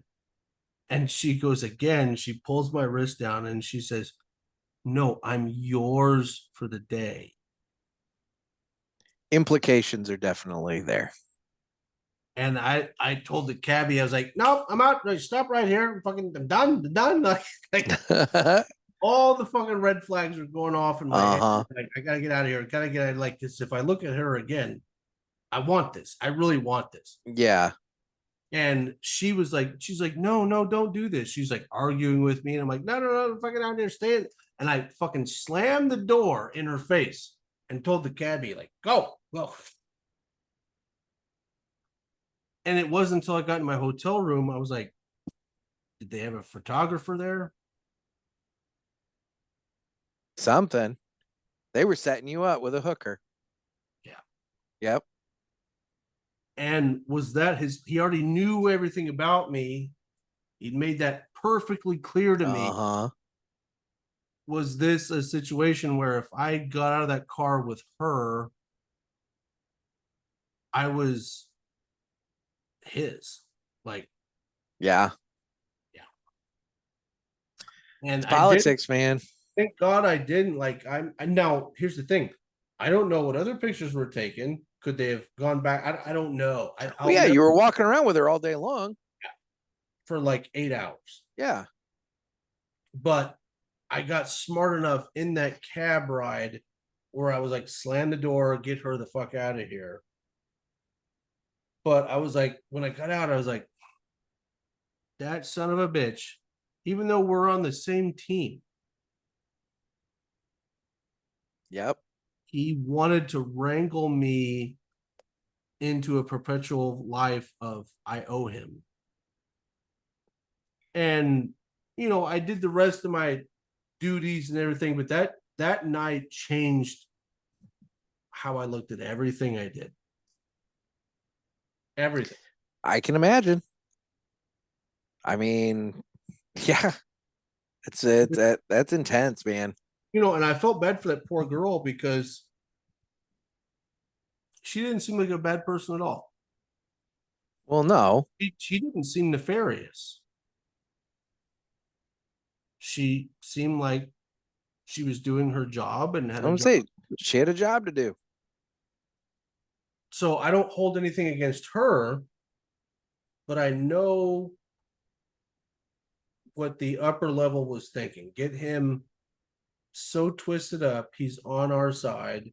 And even when I look at it, there were certain people that I worked on campaigns that were successful. And you have they call it like freshman orientation. But what you don't know is that if you graduated from certain schools, there's an orientation before freshman orientation. And I didn't know that till I worked on these other campaigns where, like, we got this guy elected. It was half bullshit. But he got elected, and he had a school orientation within DC the week before his DC freshman orientation. And when I started putting all of these things together, I was like, oh, there's levels of power within these levels of power that no one knows about. And they're very real. And it disgusted me. And that's one reason when I ended up running for office. When I saw the writing on the wall, I bowed out and moved to Kentucky, even though technically I could have kept running and not been the way they basically told me, you don't have to be in this state to run for a seat in this state. I was like, well, that's fucking wrong. That is way wrong. and seeing the things I'd seen before then, if I had been a total virgin, I think I might have believed him. Instead, I think I did the right thing in running away, even though part of me is always like, well, you did the right thing for your family. Did you do the right thing for your state? And that's a hard thing to grasp. So did the guy become speaker? He did not. So there you go. Thank God. Now, it was razor thin. And I watched every minute of it, and I was like, oh, thank God. Like, then I felt better about quitting, even though I'm not a quitter. And that was one of the few things I've quit in life. Like, I had plenty of money behind me. Yeah. But you start to learn about all these political bullshit games, even within parties, not just blue versus red, but the fights within each party. Oh, dude, the inter-party fights, I think, are more venomous and hateful than anything amongst the D's and the R's. I think you're right. The average person doesn't see it. Nope. But it is disgusting. Yeah. Well, all right. So we've talked politics. How about we move on? How about we move on? I would like to say, like, or is there anything else that you want to?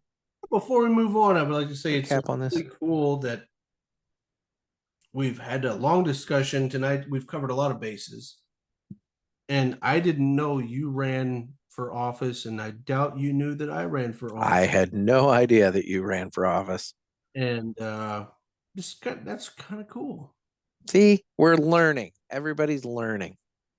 So, yeah. Hope the listeners didn't get too boring with all that shit. Oh, I don't know. I think there was some real good nuggets mixed in and amongst that. But I think what it really boils down to is, I think instead of people basing their entire life around politics and a candidate and everything like that, I think what really you need to understand is, in order this is me talking. In order to run for office, you got to be a fucking narcissist. You got to love yourself way more than anything else. Yeah. And or at least the ones that are successful end up being that way. And ultimately, I think the problem that we've got in this country is we've allowed the powerful people to do what they do. And I think the more people understand that people are benefiting from their positions, I think the people need to get more involved to a degree. Yep. And I do think we need to bring it back to a bit more of a citizen run government. I think we've allowed this political elite to take root. You have hit the nail on the head multiple times, and I would say it starts with your school board. Mm-hmm. If you don't like what's going on in the municipality that you live in, get involved. I had some loose tobacco come out. Oh, 100%. And look, school board's a thankless fucking job. You don't get paid, and you're dealing with angry parents all the time because, look, you're dealing with people's kids. And that's a hot button topic. And I understand the most important topic. It is. And, but I can understand why people want to shy away from it. Same with city council. I mean, the city aldermen and whatnot, they have meetings, every week potentially. And a lot of times they don't get paid a lot, but I don't necessarily. Even your state representatives don't get paid shit. Well, in Illinois, they fucking do. Well, I think there's other forms of payment that. Anyway, I'm just saying, base salary in Illinois, I think, is around $70,000 a year. It was not that in Kansas. Yes, no, it is not that in Kansas. And then you get into leadership, and you start getting the bonuses for being in leadership and everything, I mean, dude, you could be pulling in 6 figures easy. So, well, I think at the end of the day, what we're both discussing is if you care, if any of this gets you pissed off and fired up, if politics in general, if your day-to-day life gets you pissed off in general, quit going to McDonald's and voicing your concerns.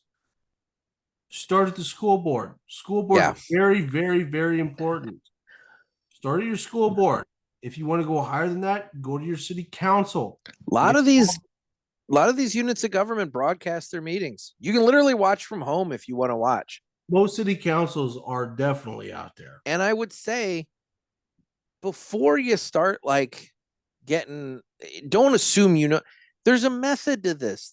Find out what the framework is, find out what the process is, and figure out how to work within the system, because you're not going to get anywhere coming in yelling and screaming. But if you come in and if you figure out what the process is, you can get somewhere. Yeah, the thing is, most of your politicians have no passion. They have a lot of pragmatism. If you're a human being out there that has passion and pragmatism, you're at a huge advantage. Yeah. Start at the local level. I know everybody wants to do this, and the people they see on the internet and TV, fuck that. The most important thing is local politics is everything. Start there, make an impact in your community. If you believe in something, run for it in your local community, make an impact there, make some changes. If everybody actually did that, we'd be living in a different society than we do now. Look at your property tax bill, for example. If you're a homeowner, look at your property tax bill. It should break down what percentage of your property taxes go to what unit of government. And I can guarantee you, your schools are pulling in the bulk of that. Yeah. You know, but to my point from earlier, the local governments impact your life on a daily basis much more than Washington does. 100%. Sales tax, tax on gasoline, tax on groceries, hotel, motel rental tax. There's so many things. When your garbage is picked up, is your city in a situation where it's in like where you don't have a choice in your garbage collector? They have a contract with. I have that in my city right now. I don't have a choice in my garbage collector. I have to go with a specific company because they've made a deal with that company. And so, could I get a better deal somewhere else? Possibly, but I don't have that ability, I mean, it all comes around. I mean, yeah. Well, at the point in the show, when this gets released, we don't know where this presidential election is going to go. And certain states, high level. But yeah, if any of this fires you up, if what we're saying fires you up, cool. If the way the election goes tonight fires you up, cool. Get involved. And do your research.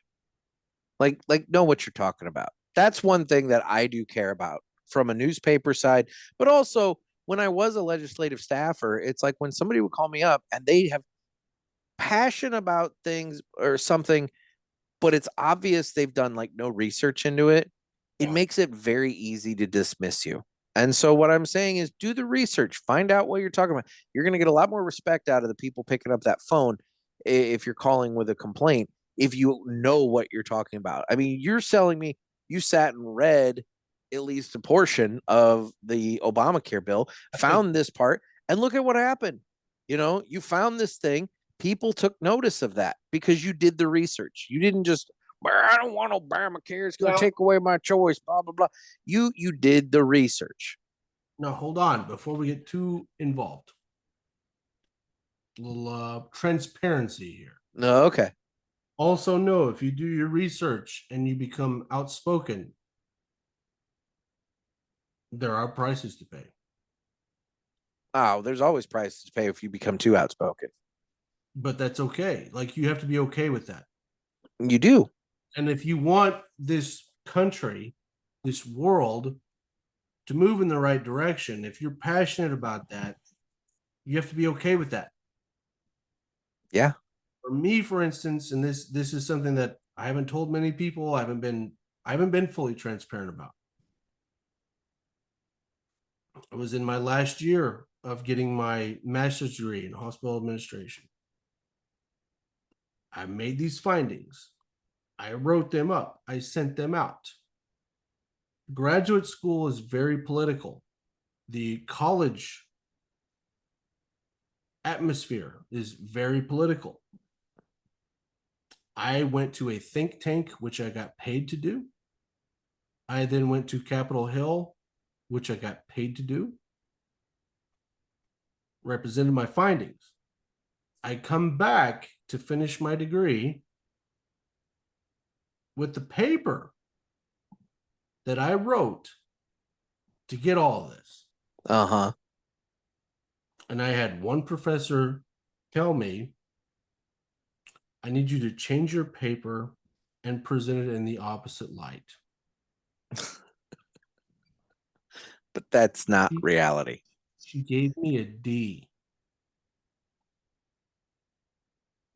which would not allow me to graduate. Wow. She then tells me you have 2 weeks to rewrite this paper to graduate. And I did rewrite the paper. I doubled down and presented it. They did not allow me to graduate. Well, because I didn't play the political game within my local system. And I would do that again and again and again because I knew what I found and I knew I wasn't lying and I knew I wasn't bullshitting. And I paid the price for doing that, which is fine with me because I didn't bow down. I'm where I'm at today, which is where I'm supposed to be. I was gonna say, you're the sales manager for Aladino, damn it. I didn't say director. But yeah, good thing. Who's going to you a call there? That was a contemptuous thing. Which he's gonna love watching the first 5 minutes of this. Look, you know what? You hit the nail on the head. You got to have convictions, and you got to, you know, you do. And you got to have convictions. Don't be afraid of your convictions. Yeah.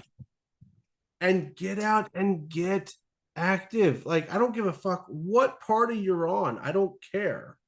If you're genuine and you believe in what you believe in and you have stats to back it up, go for it. There you go. Because you won't have any regrets. Like, my life could have gone a totally different direction if I would have bowed down and changed my way of thought on paper. But then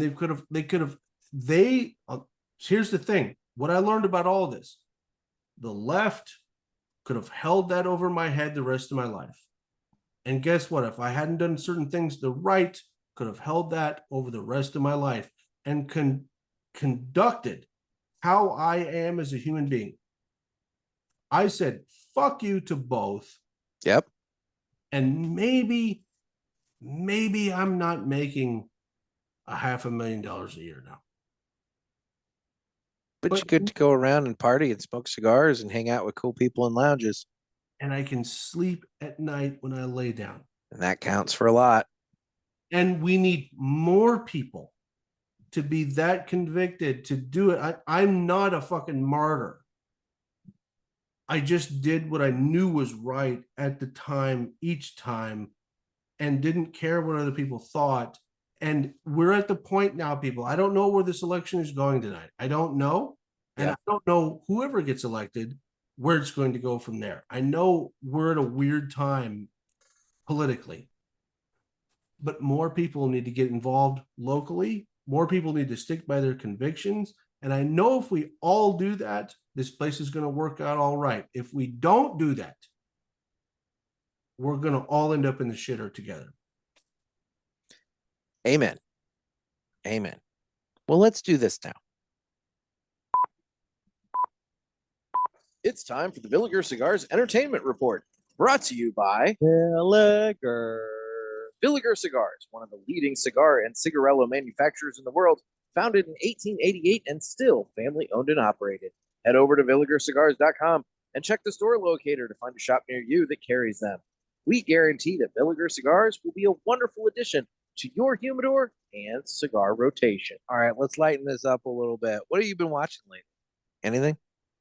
Yeah, but maybe not. I have a little different bend on this, so maybe. Oh boy, maybe you should start. If you have like, I have 3 shows okay, that I've been watching lately. Let's go to you because I'm going to be non-traditional in this aspect. So okay. let's be traditional first, and if I've watched anything that you've watched, I'll chime in.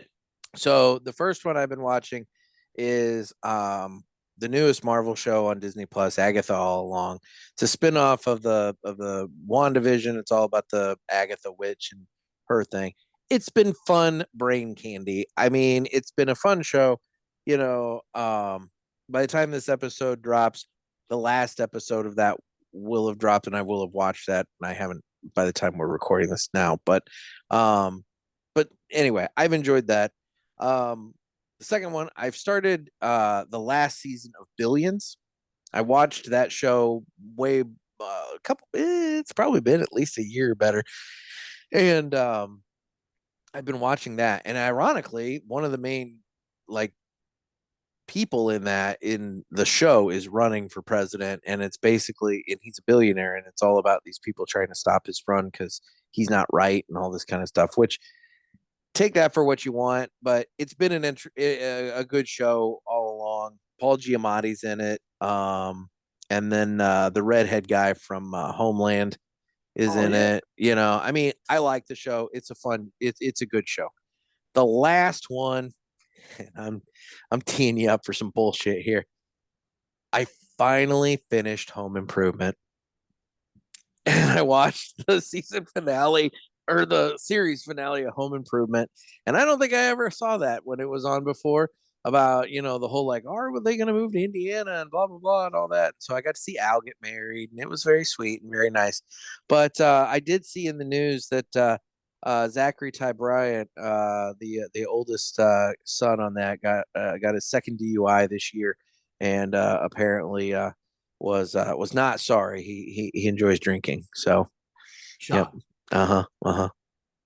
And I would say from what I read, it seems genuine. In my time with Zachary Ty Bryant, nothing he did felt nefarious. No, I think he just is a party guy. I think he feels like whatever he's a hedonist at the utmost level. Mm-hmm.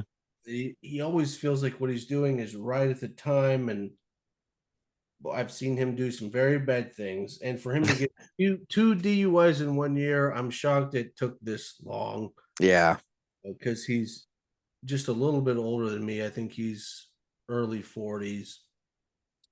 He's probably about, I don't know, 4 years older than me, 5 years older than me, something like that. it would probably be about right, I guess. And I saw him do some bad things a long time ago, and shocked that number one. But after being okay, so here's the funny thing, because I read that report where they arrested him. He's sleeping in his car, and then when the cops knocked on the window, he tried to drive away. It's like, oh God, pulled him over. Like, what are you? And he's like, I just like to party. I like to drink. I'm like, yeah, no. That was very reminiscent of when I was in the I think I've told this story on here where I was in the cab with him. I don't know if you have, but I don't know if you have gotten into this story on here before. We were doing an event in San Francisco or the Bay. And he did what he always does. And I'm trying to control him. Get him into a cab and get him to the hotel. Now, he lives in LA. Mm-hmm. And he tells the cabbie, take me home. I said, no. He means the hotel that we're staying in for like the next 3 nights. We get into this fight in this limo. It was a limo, not a cab. It was Not a cab. Yeah. It was a limo. Take me home. And I'm like, no. The hotel. He throws his ID at the limo driver and says, fuck this guy. Take me to this address. Home. LA. Not an insignificant drive. And I lost that argument. And we went to LA in a limo. And I had to pay for it. And then Awesome. get a flight from LA back to San Francisco because I still had work to do. Mm-hmm. And even in that limo, like he was never trying to be a dick, but not aware of anything other than himself. And that's that's my biggest problem with a lot of people I work with in this life is so many of you fuckers are just interested in yourself and no one sees how it affects the people around you. Uh-huh. Which is not just the person sitting next to you, it's the organization, it's the people you were supposed to do charity goods for. Like it goes on and on, like the ripple goes. Yeah. And I have a problem with that with not just Mr. Zachary Bryant, but a lot of people in this world that I deal with. And please don't do that, especially if you're going to run for local office. Like if you're that type of person, fuck you. Like, don't do it. Don't, please don't. But yeah, I saw the report that you're referring to, and I was just like, because when I first read the report, I'm like, didn't I just see the same report like 6 months ago? Like, yeah. I think I told you about it on the show then too. And why he was in Oklahoma, God only knows. Because he owns several nightclubs in LA. Why was he in Oklahoma? He should have been at Big Wangs. Big Wangs. Anyway, but I'm glad you brought that up. I didn't think we were going to touch on that. Oh no. It conveniently timed out to where I just finished watching Home Improvement, and then that came across the wire, and I'm like, well, by God, I gotta touch base on this. I'll say this about Mr. Bryant. I don't think he means to be the worst person I've ever met in life. but he is. But he is. Well, you still got time. Oh.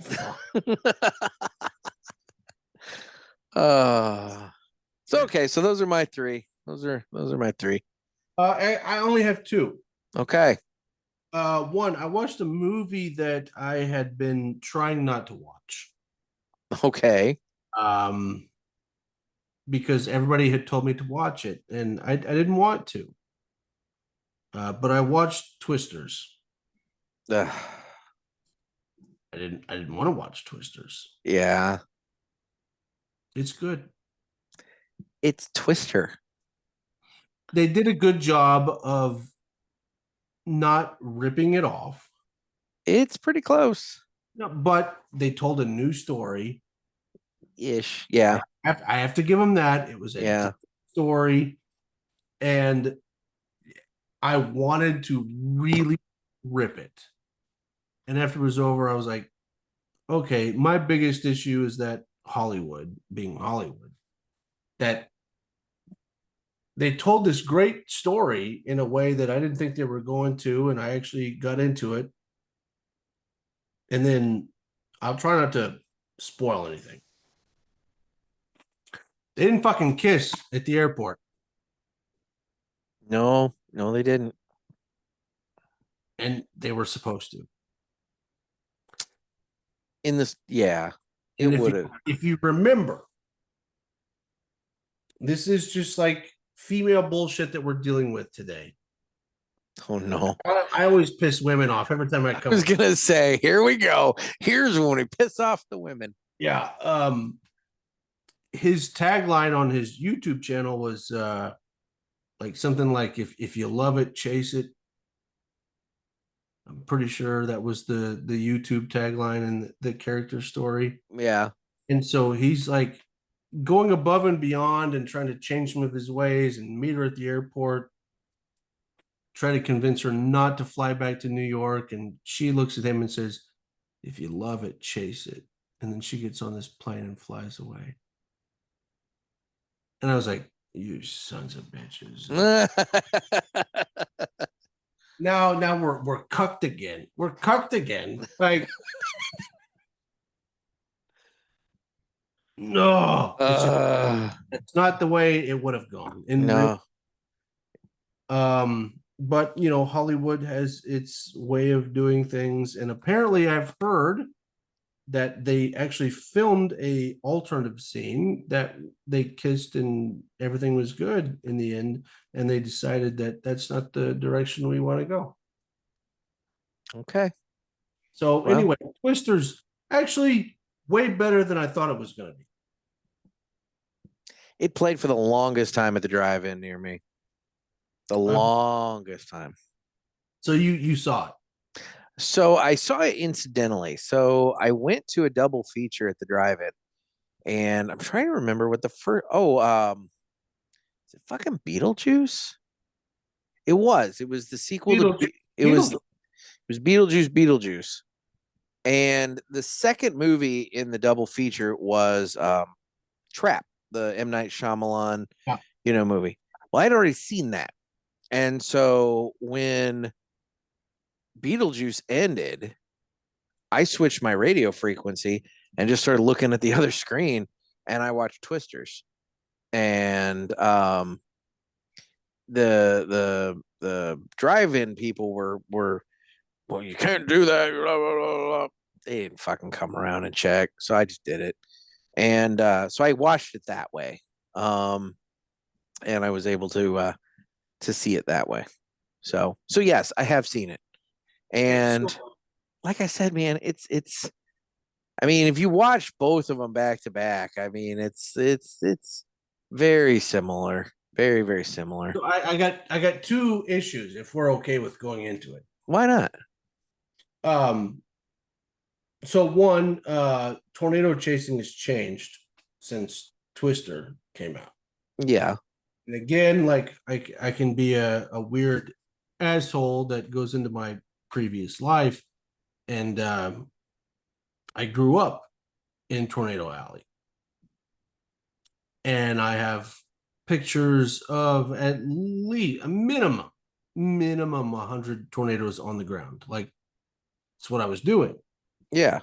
But where I'm from, like, they touch down all the time, and they're small, and they never heard anything, so it's not that big a deal. Yeah.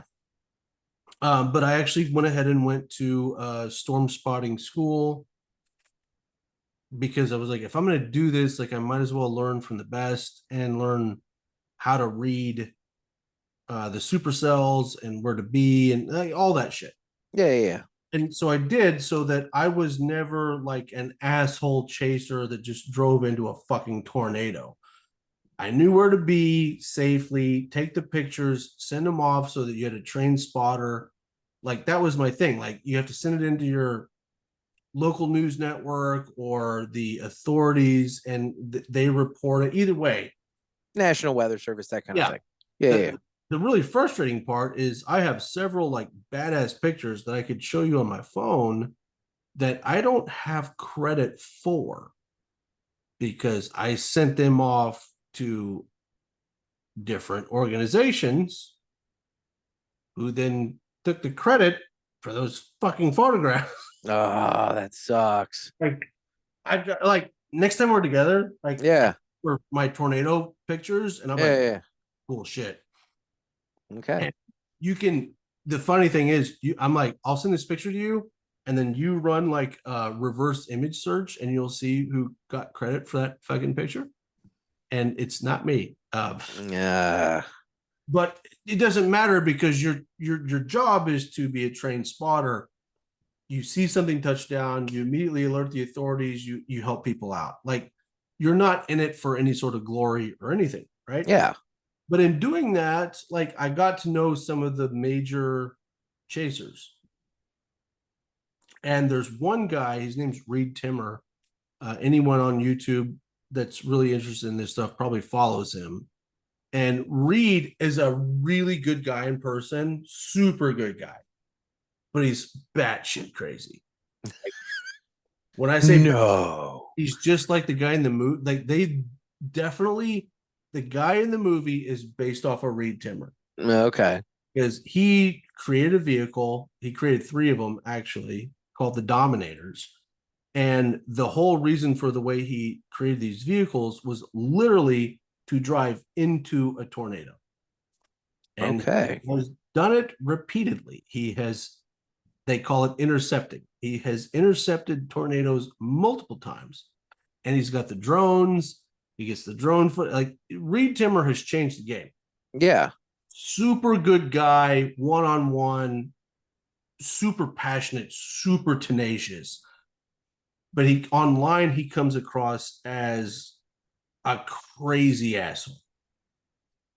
And the movie Twisters, they did a decent job of, they took it, of course, over the top. It's Hollywood. of course, yeah, You know, Reed does not have screws that screw into the ground when he goes into a tornado like they do in the film. yeah, That whole movie, that character was really based on Reed Timmer.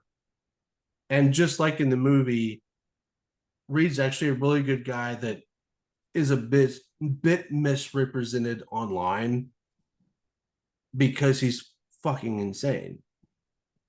And so when I saw that, I'm like, okay, I know where this movie's going. I know where they got the inspiration for this. yeah, So anybody out there that follows these people, like Reed's actually a really good guy. The problem is all the other people that follow these tornadoes that don't exactly know what the fuck they're doing, and they are causing like traffic issues. yeah. This has been going on for like 10, 15 years. It really is a fucking issue. But in the movie, like they did a really good job on, like, I know, number one, if we're gonna get into it, you saw it. I saw it. Okay, so the original, let's go back to Helen Hunt. Okay, She was one of those girls where like she was well known, yeah, or she did Twister. And she was like kind of hot. yeah, Then she did Twister, and it was like, man, she's fucking smoking. yeah, yeah. This girl in Twisters, and like this is some Hollywood bullshit. This chick is average, bro.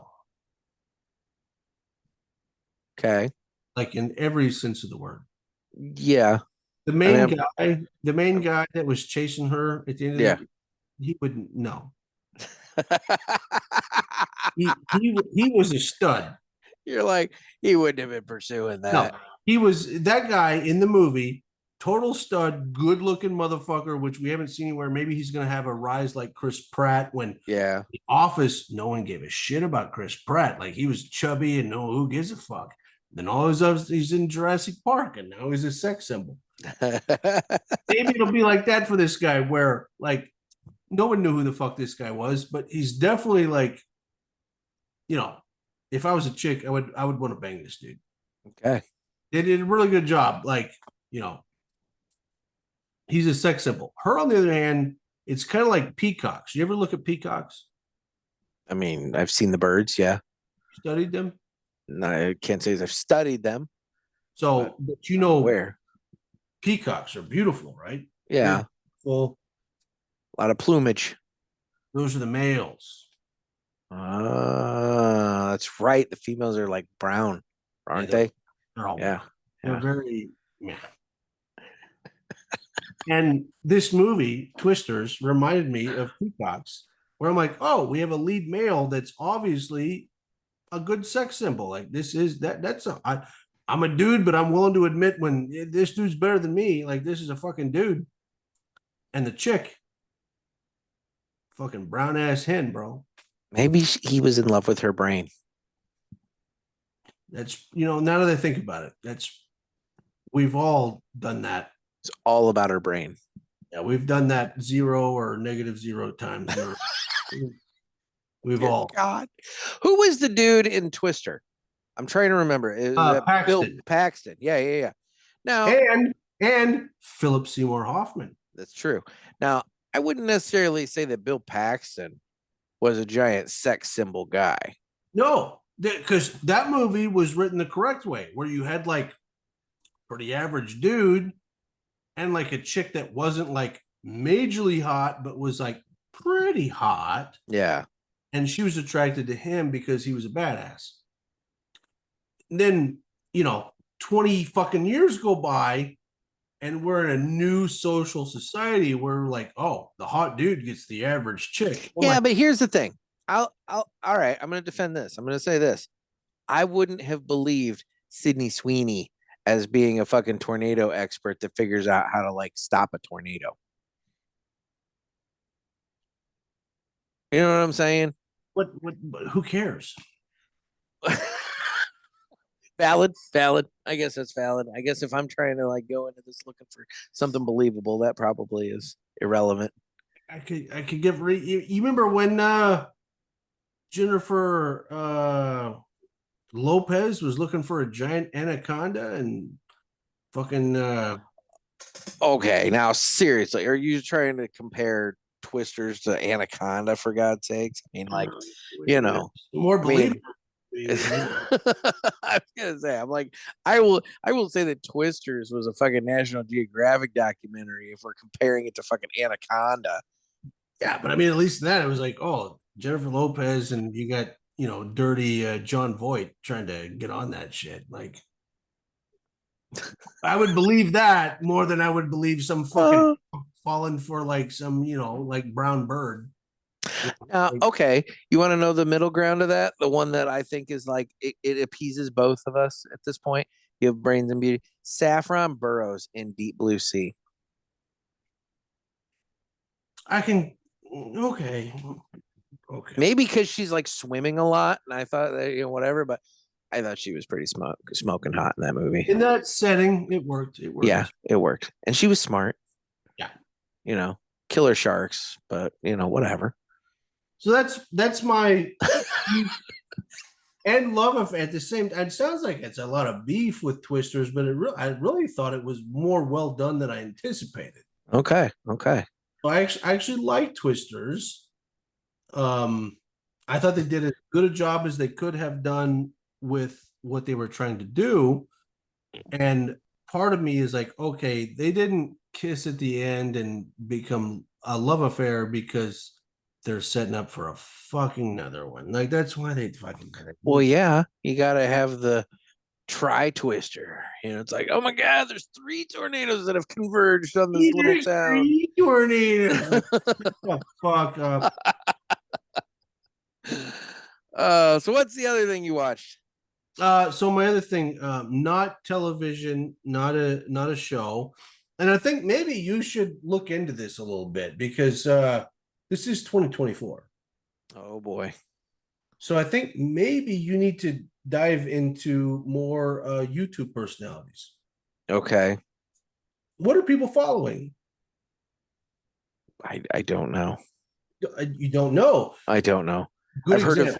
heard of somebody was telling me the other day that Mr. Beast has a chocolate bar out, but they said that it tastes kind of like that waxy Easter chocolate that you get that's really nasty. Probably disgusting. But apparently because Mr. Beast puts it out, all the kids are just like, I need it, But you need to get into the big personalities that aren't Mr. Beast big. That's a whole nother level. Yeah. But I learned something today, this morning actually. Was going out to my car and this guy was parking and he says, "Yo, Trey Mac." I don't know this guy's name. I feel like an asshole. Don't know his name. He's my neighbor. Oh, okay. I'm like, whoa. I'm like, how does it? Okay, all right. And I'm like, "What's up?" And he goes, "Hey, I notice in your living room." He's like, "I'm not trying to be a creeper, but I can see your lights, from the parking lot. Are you a streamer?" And I go, "Not a streamer. I try to do a podcast a week and I need a I need a little setup. So like outside my window here, they're seeing a bright white light and a bright red light. Like it looks like, shit's going down here. And they can probably see my giant ass computer too. Okay. So he can see this from the parking lot. Are you a streamer? And I go, oh, no, but I try to do a podcast every week. Oh, and he want to know all about this and all about that. Well, we start talking. And I go, dude, I got to be honest. Like I just say hi to you. I don't know shit about you.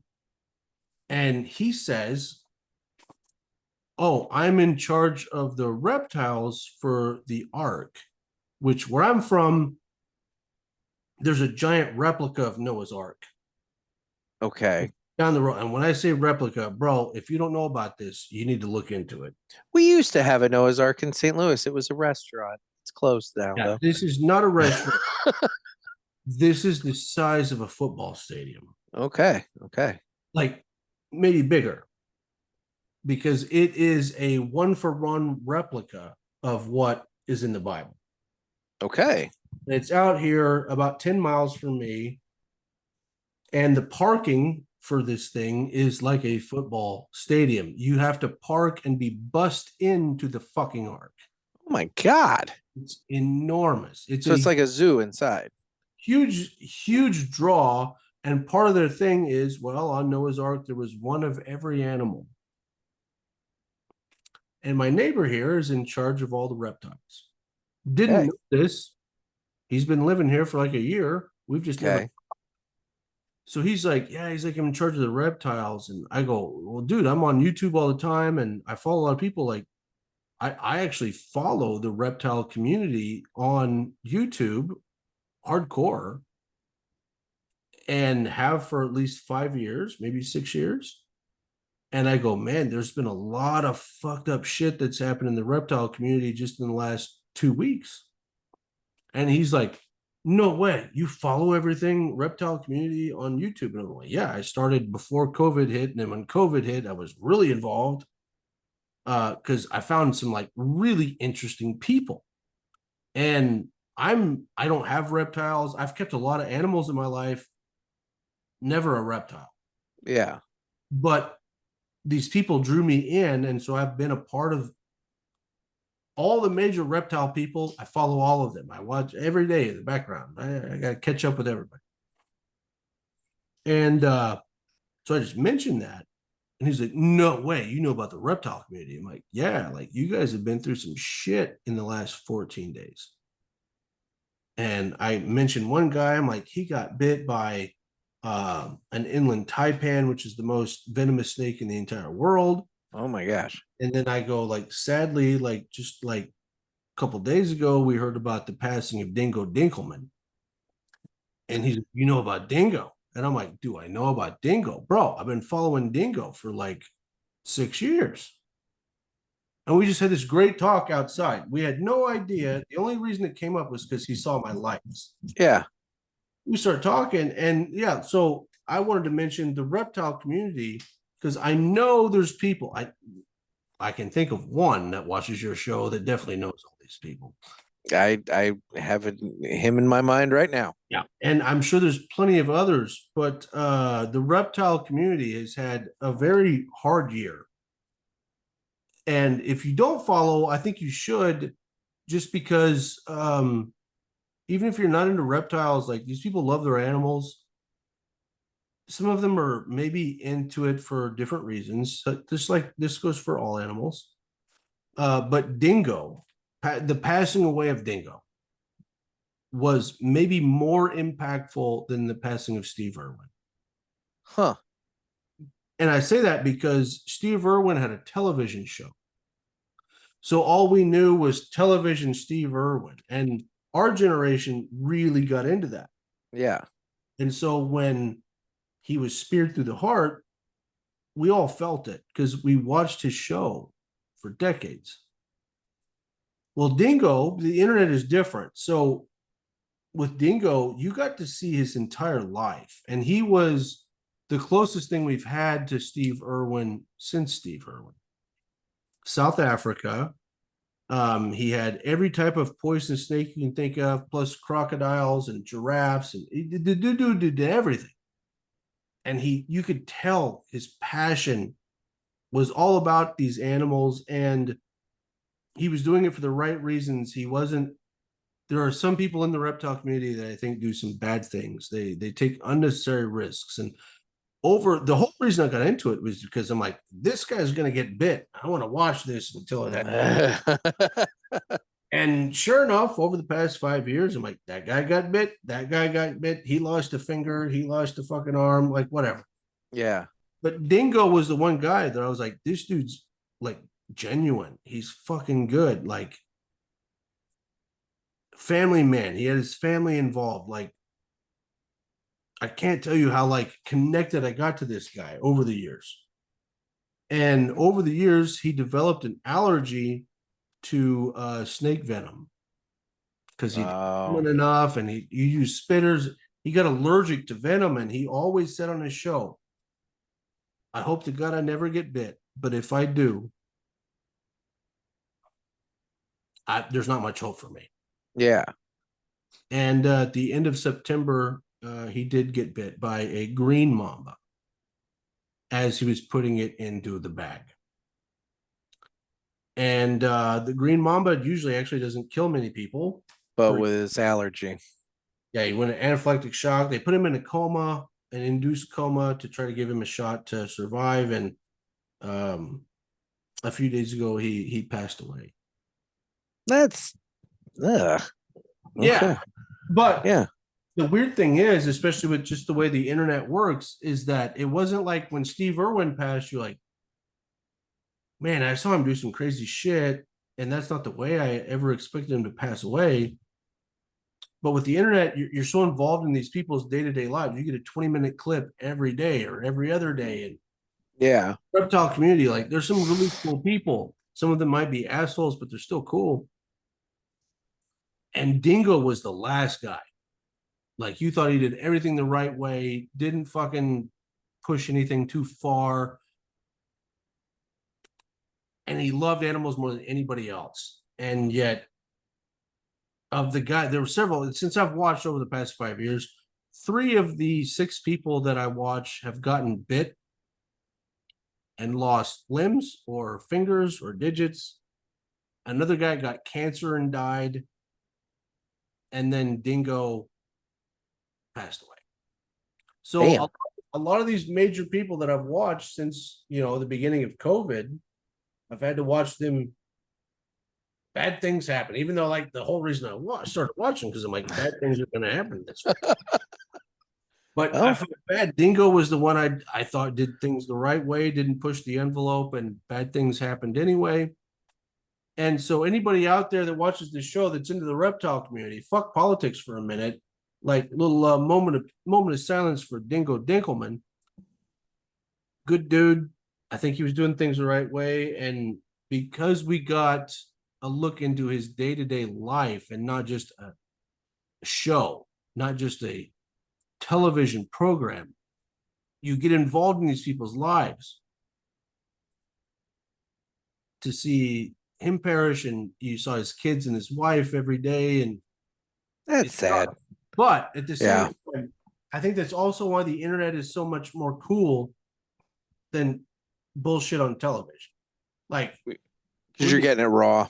Yeah, it would have been really cool to see, like, what was Steve Irwin really like behind camera. There's guys, I'll shout out some more channels. So Dingle Dinkelman, that's my fucking guy. R.I.P. Miss you, bro. But then you got guys like Chandler's Wildlife, who was friends with Dingo. But Chandler comes across as being very selfish and takes way too many chances, and somehow he's only lost a finger.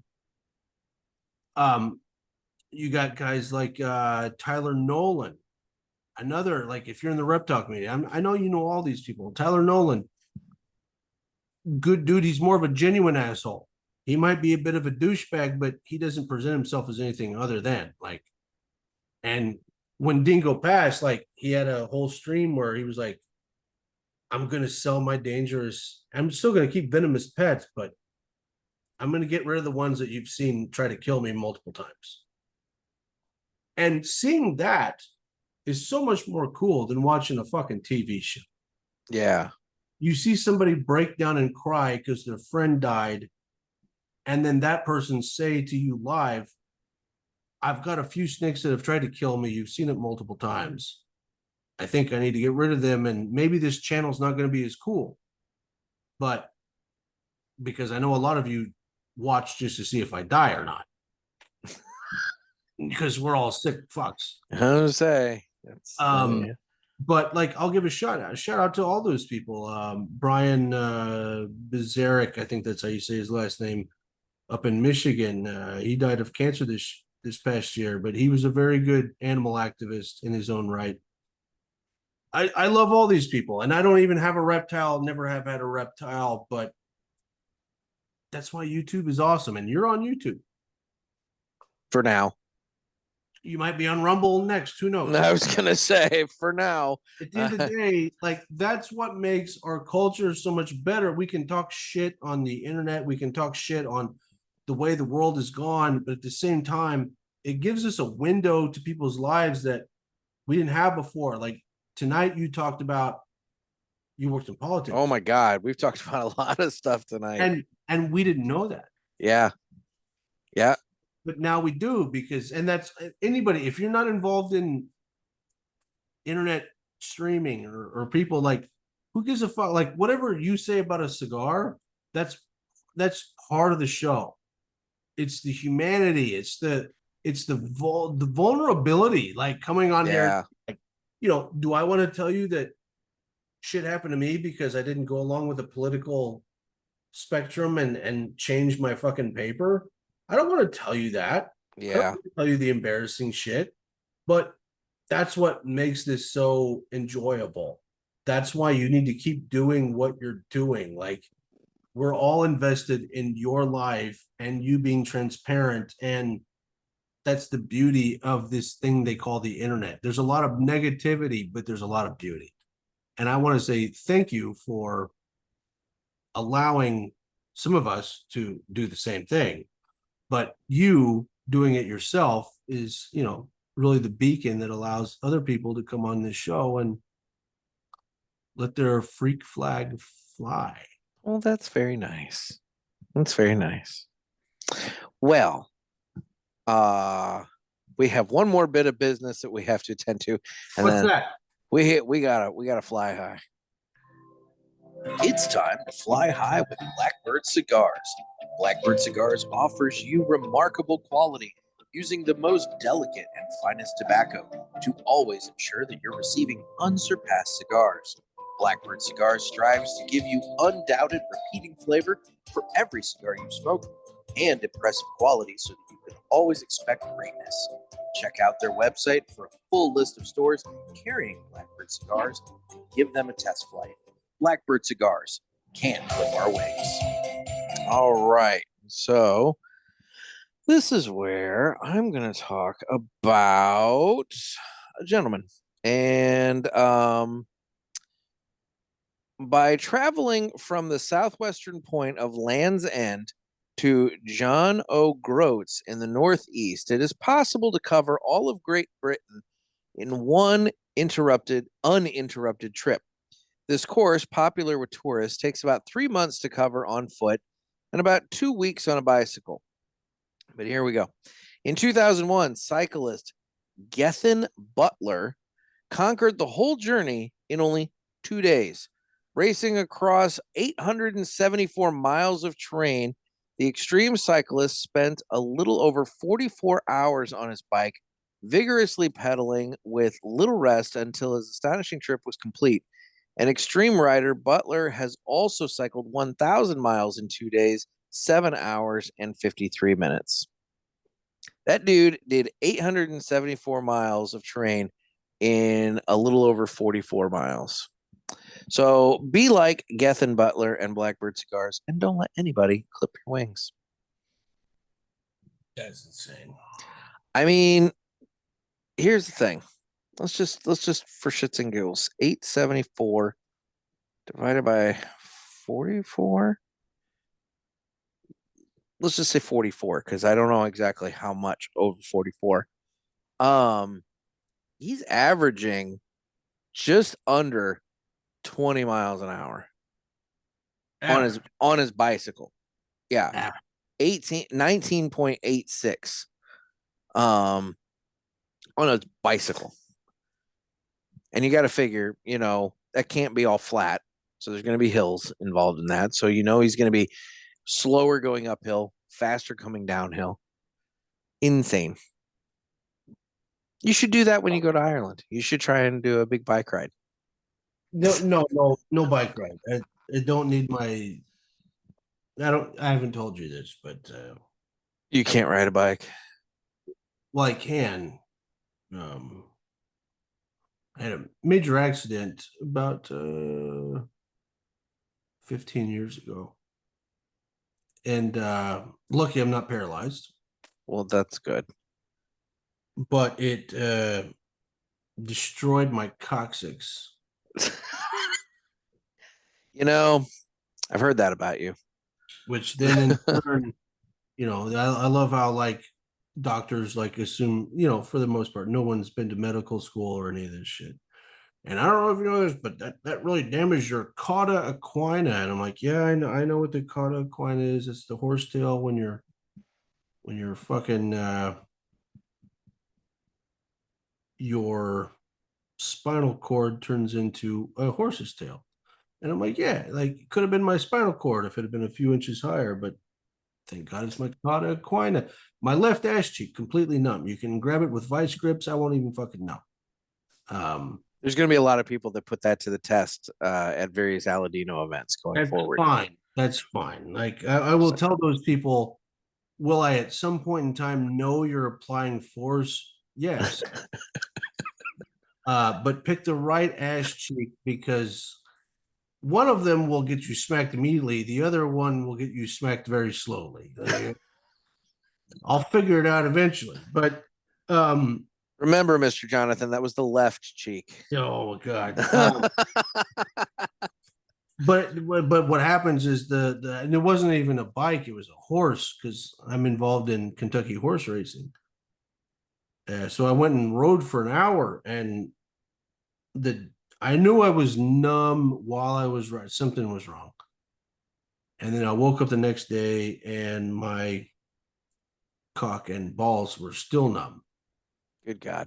And that's when I started getting a little worried. Went back to the doctor, and I'm freaking out. And, they're like, they took x-rays and all this shit. And, well, I'm sure you're a cauda equina. And I'm like, yeah, I'm fine. I know. Like, well, if you ride a bike or a horse for too long, the way you're kind of fucked up, if there's too much pressure, everything's going to go numb. And I'm like, yeah, but like, will it come back? And they're like, well, as long as you don't do too much, yeah. And I was like, do it. When I say you could have like put a stiletto heel on my ball, I wouldn't have felt it. So what you're saying is there's no Great Britain bike rides in your future? Zero. Okay. I mean, I could do it, but I'd be sacrificing a lot. Yeah. Not worth it. Not worth it. Not worth it at all. No. Well, we have gone extraordinarily long. So at this point, I am going to now say that I'm available on Instagram at the Cigar Pulpit, on Facebook, where we have the Pulpit Parishioners group, Twitter/X, YouTube, where you can watch this. And there were a few points that I think were worth watching. And otherwise, I just need your calls for the Ask the Pulpit hotline, area code 863-874-0000. And everyone can follow you. Trey Mac Travels on Instagram, TREYMACTRAVLES. There you go. That's the easiest way. And send me a message. Maybe next year I'll get better at like posting some of this shit. Maybe I should do a little food blog. I don't know. I think that would be a fine idea. You and Raphael Nodell can like compare food pictures. Okay. I'm in. Like, I can tell you right now with that, the one thing that it's lodged in this old noggin. Yeah. I know where the best hamburger is on this fucking planet. Are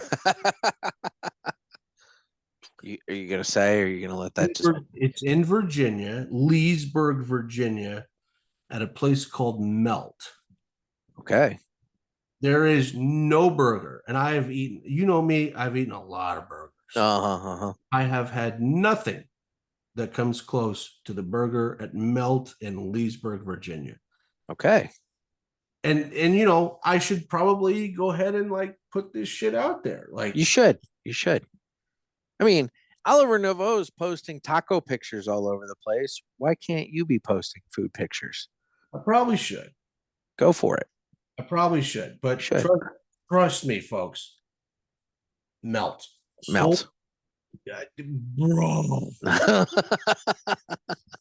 All right. I ate there one time and they told me to get the kids burger. I went there and I was like, the kids burger. You can eat on the kids burger for 3 days. And I was like, oh my gosh. So I went there and I did not order the kids burger. I wanted the full man burger. Oh my God. Number one, they actually listen to you. How you want it cooked is how they're going to fucking cook it. They're all from, most people that work there are from El Salvador. And they actually listen to what you want. And dear Jesus. I've eaten there like 5 times now. And every time I've eaten there, I'm like, this is the best burger I've ever had in my life. Every fucking time. Okay. And I have spent at the most $250 on a hamburger. And this one is just better than that. Okay. Noted. Melt. Have to add that to the little list. I should post pictures. You should post pictures. There you go. Well, dude, thanks for taking time out today. This was great. I know, some people are gonna be like, oh my God, you're over 3 hours. I don't give a shit. Like that's the beauty of it. I don't have a pre-described time limit. So it's like, where the conversation goes, and you get good conversation. Listen, like we're all stressed the fuck out right now. And this election has a lot to do with it. Yep. So I would say to all those people, like maybe this comes out election day, maybe chill out and just listen to this. And some of it might fire you up and some of it might chill you out. We're all in this fight together, and whatever happens one way or the other, we're still America and we're still a united whole. You still have buddies that you meet at a cigar shop that you might not agree with on certain things. Who cares? We're all in this fucking fight together. Chill out and listen to this podcast, hang out for 3 hours, and it's okay. And I'm on the show every week, so you don't have to do this 3 hours. This is only the second time I think we've gone this long. The first time was your moon conversation. Oh, the moon talk. The moon talk, yeah. Which I think we've beat the moon talk at this point. We got to be on the same time. Yeah, give or take. I will say, the next time we do this show, your background is changing. It is. Your background will be changing soon. And yeah, I will be changing very soon too. So this is the last time. It'll be a while before I'm back on this show. Okay. But it's my favorite show, and I've gotten a lot of love from doing this, so I appreciate the platform. But also just thank you for letting me just let the freak flag fly. Anytime. Not everything is like this. And we're in weird times, folks, where you gotta consume media like this. This is where you get the real shit. And the other thing, real quick, just to put a little pin at the end of this, or period at the end of the sentence, not a pin in this, but a period at the end of the sentence. If for nothing else that you do anything to get involved, quote unquote, politically, if you do absolutely nothing else, just join CRA. If you're not a member of the Cigar Rights of America, just join CRA. It's super cheap. You get the little challenge coin and you add a person to their number, and they're lobbying all the politicians in DC and the states and everything, fighting for your rights to be able to have cigars and be free with cigars and everything. So give them the numbers, because that's the one thing politicians do care about is voters. So give them the numbers. So you just Google, go to Google, look up CRA and join CRA. If you're not a member, join CRA. It's very simple. Very simple. So, dude, thank you so much. I really appreciate it. Bro, I appreciate it more than you know. Well, guys, this has been another sermon from the Cigar Pulpit. I'm Nick. Trey Mac. Everybody stay safe and stay smoky.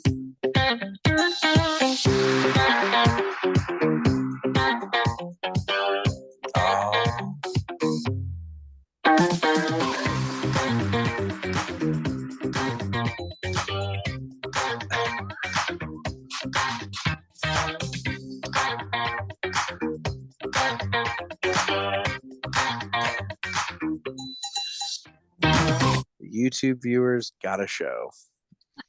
There you go. Take it easy, everybody.